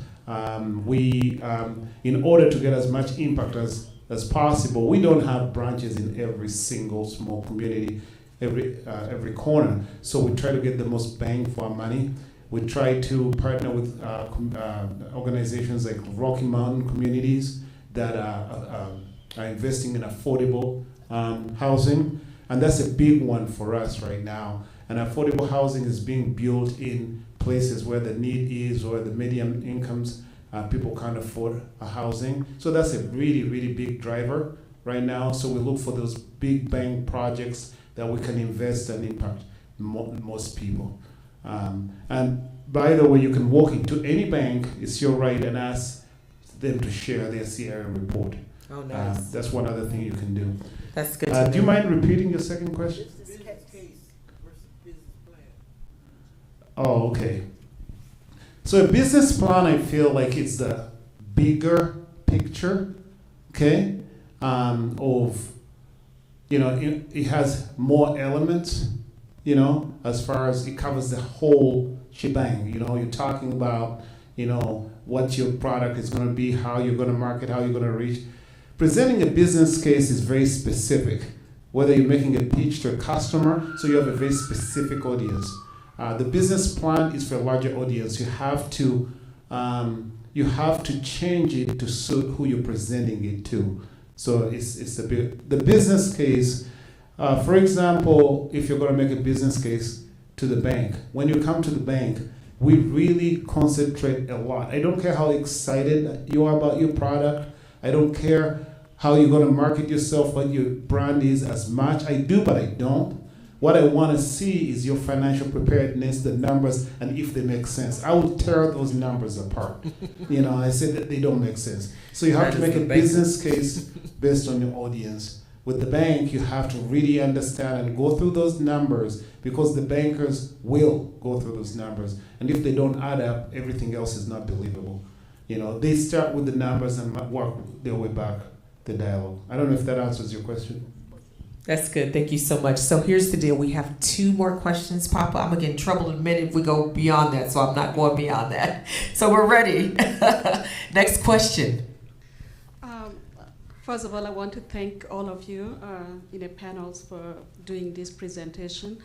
My question is directed to Ms. Wendy. This is something that personal. When the government approved like the small business loan, I tried to apply for that loan, and they had requirement that I have to have, you know, statement and all these things, and I wasn't able to qualify. And then the second time when the loan was given, again, I couldn't qualify because they said my zip code does not qualify me.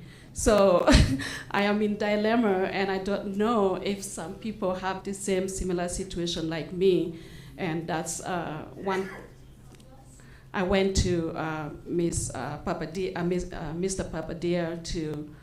to see if some people run into the same problem like I did. Maybe as an African, if we can have something like some other organization, they can cater to our people as well. Mm-hmm. Thank you.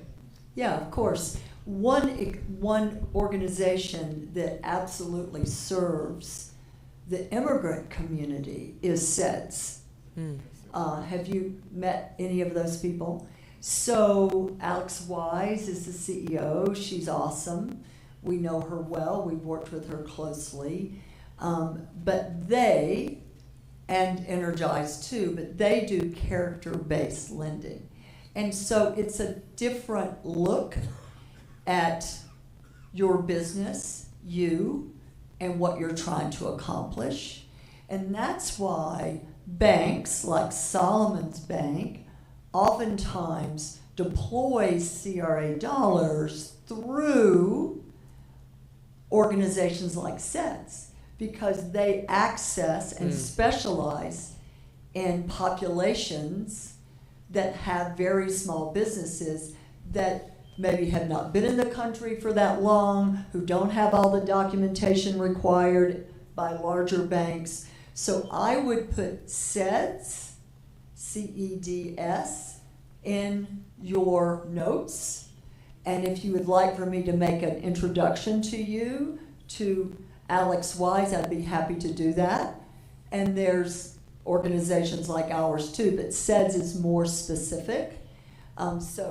But it does happen, and sometimes it happens because all banks are not the same. Yeah. All lending organizations are not the same. Sure. So you have to really go back to your vision, your value, right, your own resilience, and how you articulate that. But don't let one no really knock you down, right? That's why that list of resources is a real thing, right? And I want to introduce you to SEDS. Awesome. Thank you, Wendy. Good question. That was one of those on your resource, on I your know. page, though. I'm yeah. embarrassed. I don't. Colorado Economic Development something. And just for the participant who asked the question, sedsfinance.org. It's on the screen now. That's so right. if you want to take that down, Wendy did provide that earlier. Yeah, Thank I'm you for embarrassed. I don't know what SEDS stands for. Alex would not be happy, so I apologize, Alex. But SEDS.com, you can Google it and go straight to it. Again, it's right there on the screen. All right, our last question of the. So you can go first. So, Papa, hold on. I'm gonna take your question. You're gonna have to hold on for a moment because I'm gonna get approval. I don't want to be in trouble. We're good? Okay. He said we're good. Yes, sir. Alrighty. Thank you all so much for being here today. Really interesting nuggets from all of you all. My question is sort of piggybacking on a previous question, which was about systemizing your organization. So don't want to say anyone can walk off the street and pick up your systems, but something similar to that. There seems to be, in my mind, a conflict between that and innovation, because systems sometimes stifle innovation. So what do you do your organizations to encourage systemization and also not discourage innovation? That's good. Who wants to answer that? I'm just going to say, again, based on what I observed with some business plans I've read and businesses that are banked for 20, 30 years, it's flexibility. You have to recognize, and you create flexibility by creating culture. You know, we ask that a lot in businesses. We try to understand what the culture is. You know, if it's going to allow both to have systems, but they're not too rigid, that they also encourage innovation, and that creates flexibility. And that's one key thing. This is a personal experience. I mean, I want to remind everybody, banks are businesses too. You know, and small banks are small businesses. Yes. I've worked with banks that are local that are doing 5 branches, 1 branch. They are small businesses. And that's one of the reasons people don't understand. They're not charity organizations, they're not government. They have to make, their product is money. They have to make money. They have to make sure and assist that they will be repaid. And the best banks I've worked for are the ones that have a culture where they allow the employees to provide feedback. So that's my answer to that. I'm not saying that's the answer, but that's the answer. And by the way, SED stands for Community Enterprise Development Services. Nice.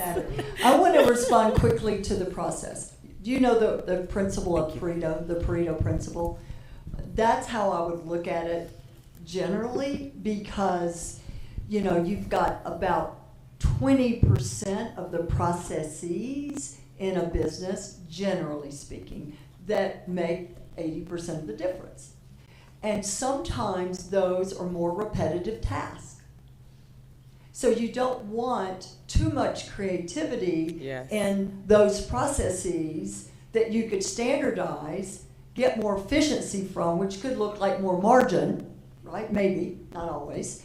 But that's how I'd look at it. So like and think of all the functional areas, right? All the functional areas, look at each functional area from product development to marketing to sales to operations, and say, okay, in that functional area, is there 20% of those processes that if we standardize could lift the margin of that particular part of the value chain up significantly?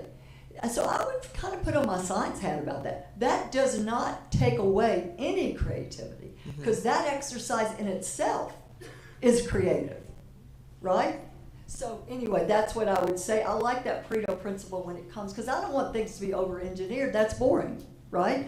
I want to leave room for new stuff, but I don't want to just keep being repetitive, and because people get bored and that's when they leave you. That was really good. Thank you. Yes, Brittany. The only thing I would add is I mentioned working backwards. That's something that we do consistently at Amazon, and that's from day one. The minute that Jeff Bezos started Amazon, he talked about working backwards. There is a book out there called Working Backwards that 2 executives at Amazon wrote, so definitely purchase that because it talks a lot more about what we do. And I was told when I started this job, the only thing constant at Amazon is change. So you are consistently changing your team, you're changing your role, you're changing your manager. So we are always going through that to keep us very much going and innovating at the same time as continuing our operations. So I would highly recommend working backwards on anything. I love that. Stephen Covey says begin with the end in mind and work backwards. I love that. All right, next question. Yes, sir. So I started a program about 10 years ago, and I work mostly with Sudanese people. And first 2 months, I train them. They get all the technology certifications they need.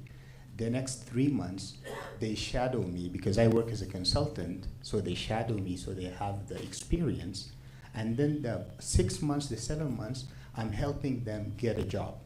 Every single person who completed my program was able to get a job at America's top 5 companies. Amazon, Microsoft, Cisco, DirecTV. And I say every single person. I have 2 challenges. The first, not everyone completes the program. It's a paid program. It's a 7 months commitment. That's something I'm working on resolving. The other thing, it's been 100% word of mouth. I started with 1 Sudanese person, then I had 5, then 10, then 20. Today I have 70 or 80. Nice. But still, it's not that, I want to scale it more. So first question is it money that I need, or is it just simply talking to more people? And maybe I need to open myself up to other African people, not only Sudanese people. And so that's kind of, I'm thinking of scalability. Who wants to take that? Great question. I think it comes down to scaling, right? And you want to be able to scale intelligently. You want to be very strategic and know your market, right? You talk that your market right now is only Sudanese people. Yes, sir. Is that the only market you can service, though? These are the people I know, but I can service anyone. Great. So you've already started that process of expanding outside of what you already built, right? And that's the first thing, is to really break down and understand where else can I go, and then test the waters.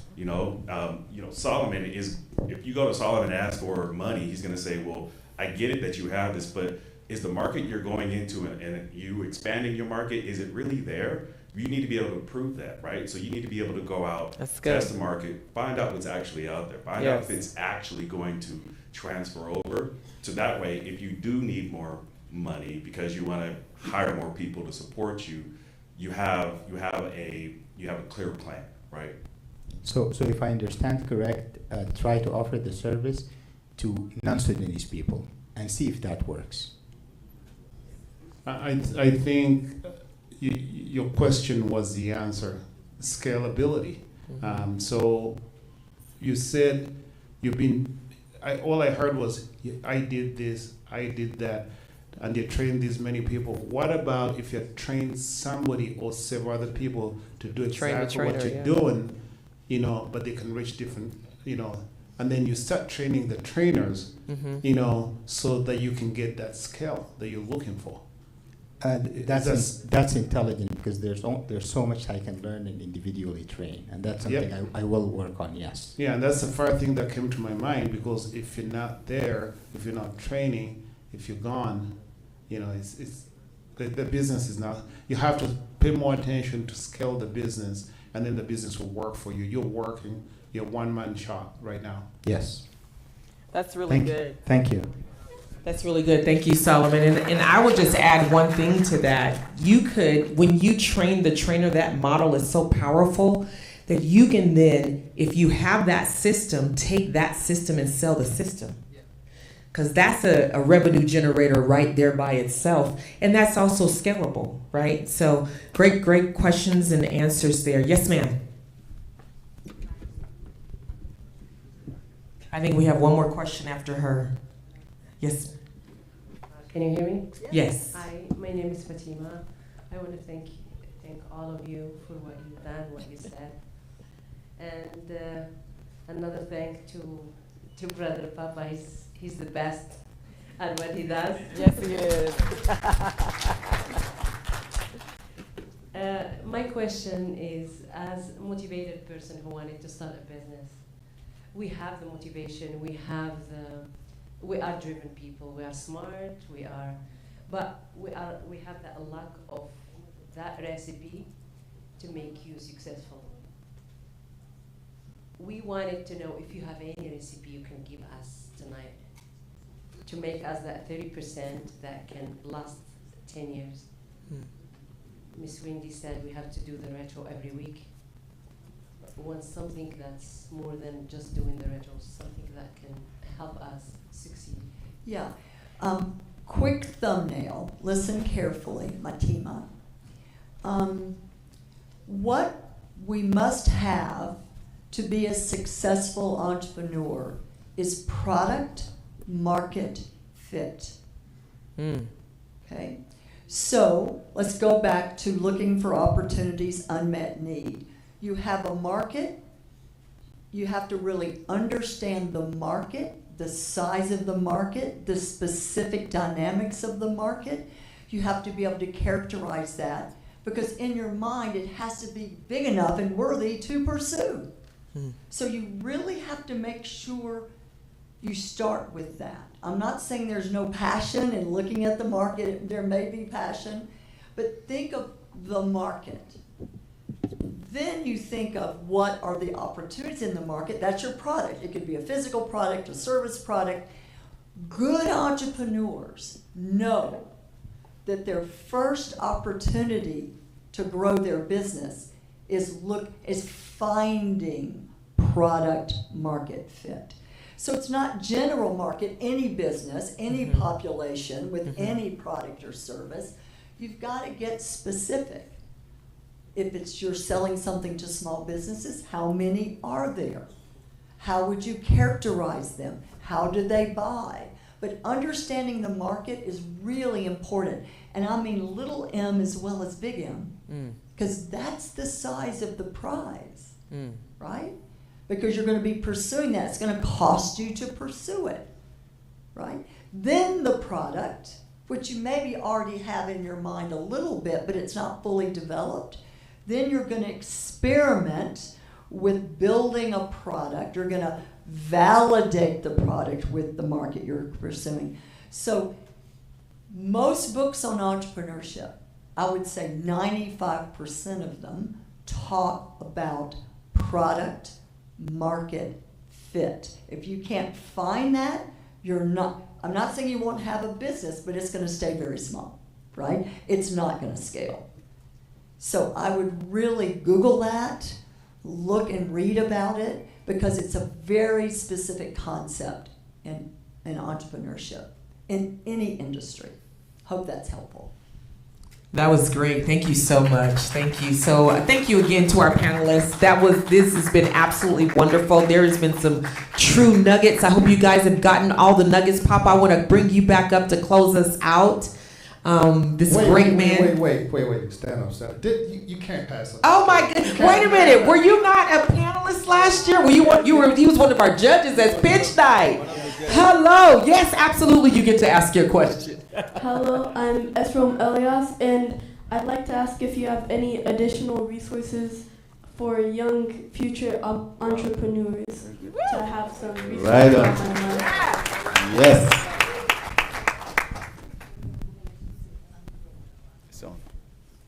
Oh yes, it's so good to see you. You're one of the most inspiring young person I've ever met in my life.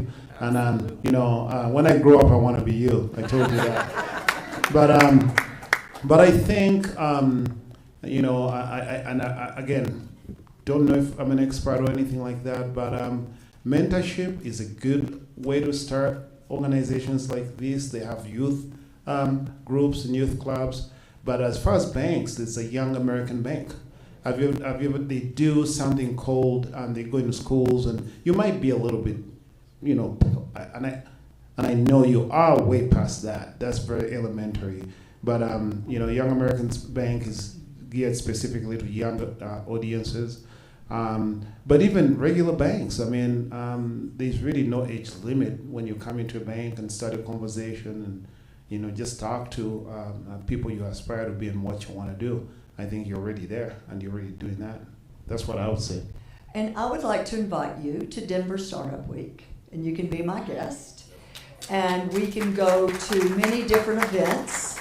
I'll give you my card. I'll pick you up. We'll go there. You'll meet entrepreneurs galore, all businesses, all products. It's more than just motivational because there are different sections and types of sessions that you can go to, but I'll make sure you get the whole agenda, then you can pick the ones you want and we'll go do it. How about that?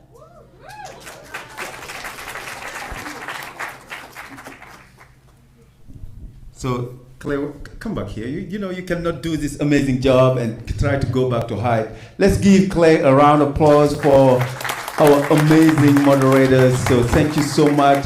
And you got to talk about what you do at your nonprofit organization and the support you guys provide, please. Yes, absolutely. And hopefully we'll be working with Papa and ALG very, very soon. So I work for Cross Purpose, and basically what we do is our mission is to escort people out of generational poverty into generational wealth.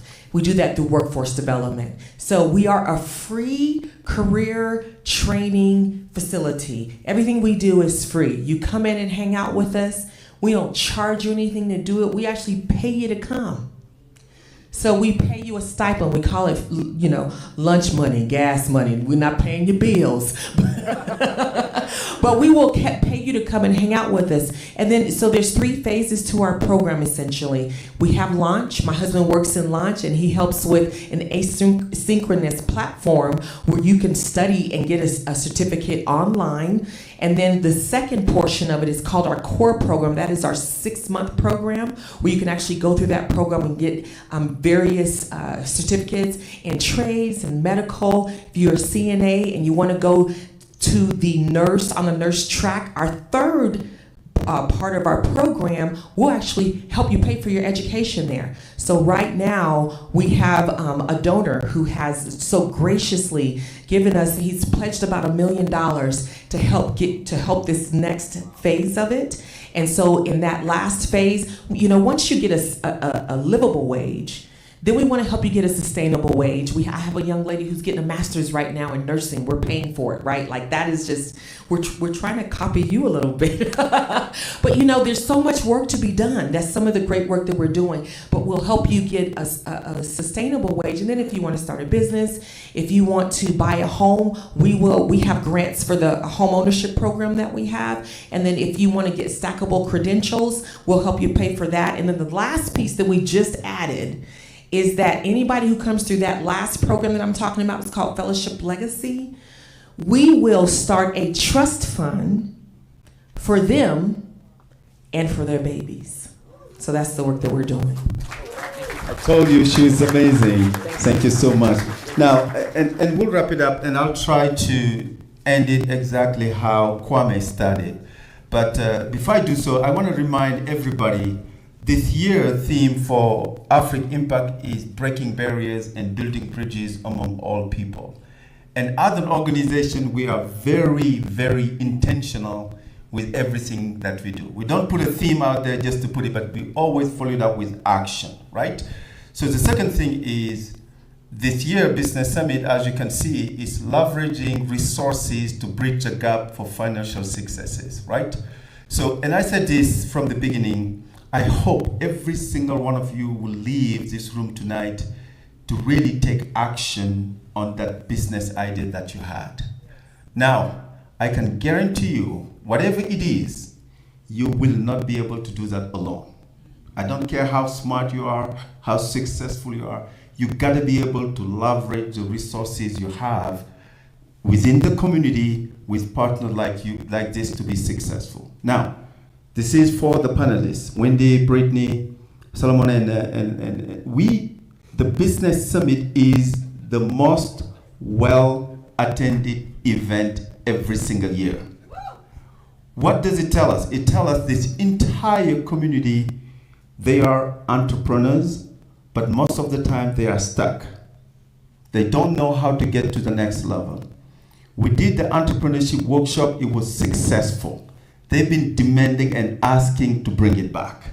So I'm putting it right here on all the panelists and everybody out there. So we need to carry on that entrepreneurship workshop. So another thing I want to add, I know most of us in the community, every other African immigrant, you are an Uber driver, or you have an assisted living, or you're taking care of some people. It's a fact. So I was surprised that I did not hear anybody asking a question around that. So if you are an Uber driver, yes, he's saying we did not have time to ask questions. So if you are an Uber driver, just know it's a business. You are in the transportation industry. Stop using your name. You got to register that as a transportation company because you have income that everybody can verify that will allow you to leverage the financial resources. You have to do that. If you are taking care of people and you are getting paid, you are doing the job. Register that business, get your business plan, get the insurance to protect yourself. Yes. And we said it, where you're starting is not where you're gonna end. But the most important thing is to start. So I hope all of us, we're gonna leave here this evening, either we already started or we're going to start, but most importantly, we'll take action. So panelists, I want to thank you. Wendy, you are amazing. We love you. Brittany, we love you. So these other two panelists, and where is Lee and Kwame? So they serve on the business committee. They are the ones that are doing this amazing work. So we hope that all of you will come be with us next Saturday at the gala so we can celebrate all this success. Effie, congratulations. Stand up, please. Let's make her the next successful entrepreneur. Use her service, birthday, whatever it is. Let's start with changing the life with one community member, and very soon we'll transform everybody's life. Thank you for coming. Enjoy your evening. Have a safe ride. We love you and we appreciate you. Thank you, everybody. Thank you, Papa. Good presentation. So, panelists, quick pictures. Always. No obligatory picture.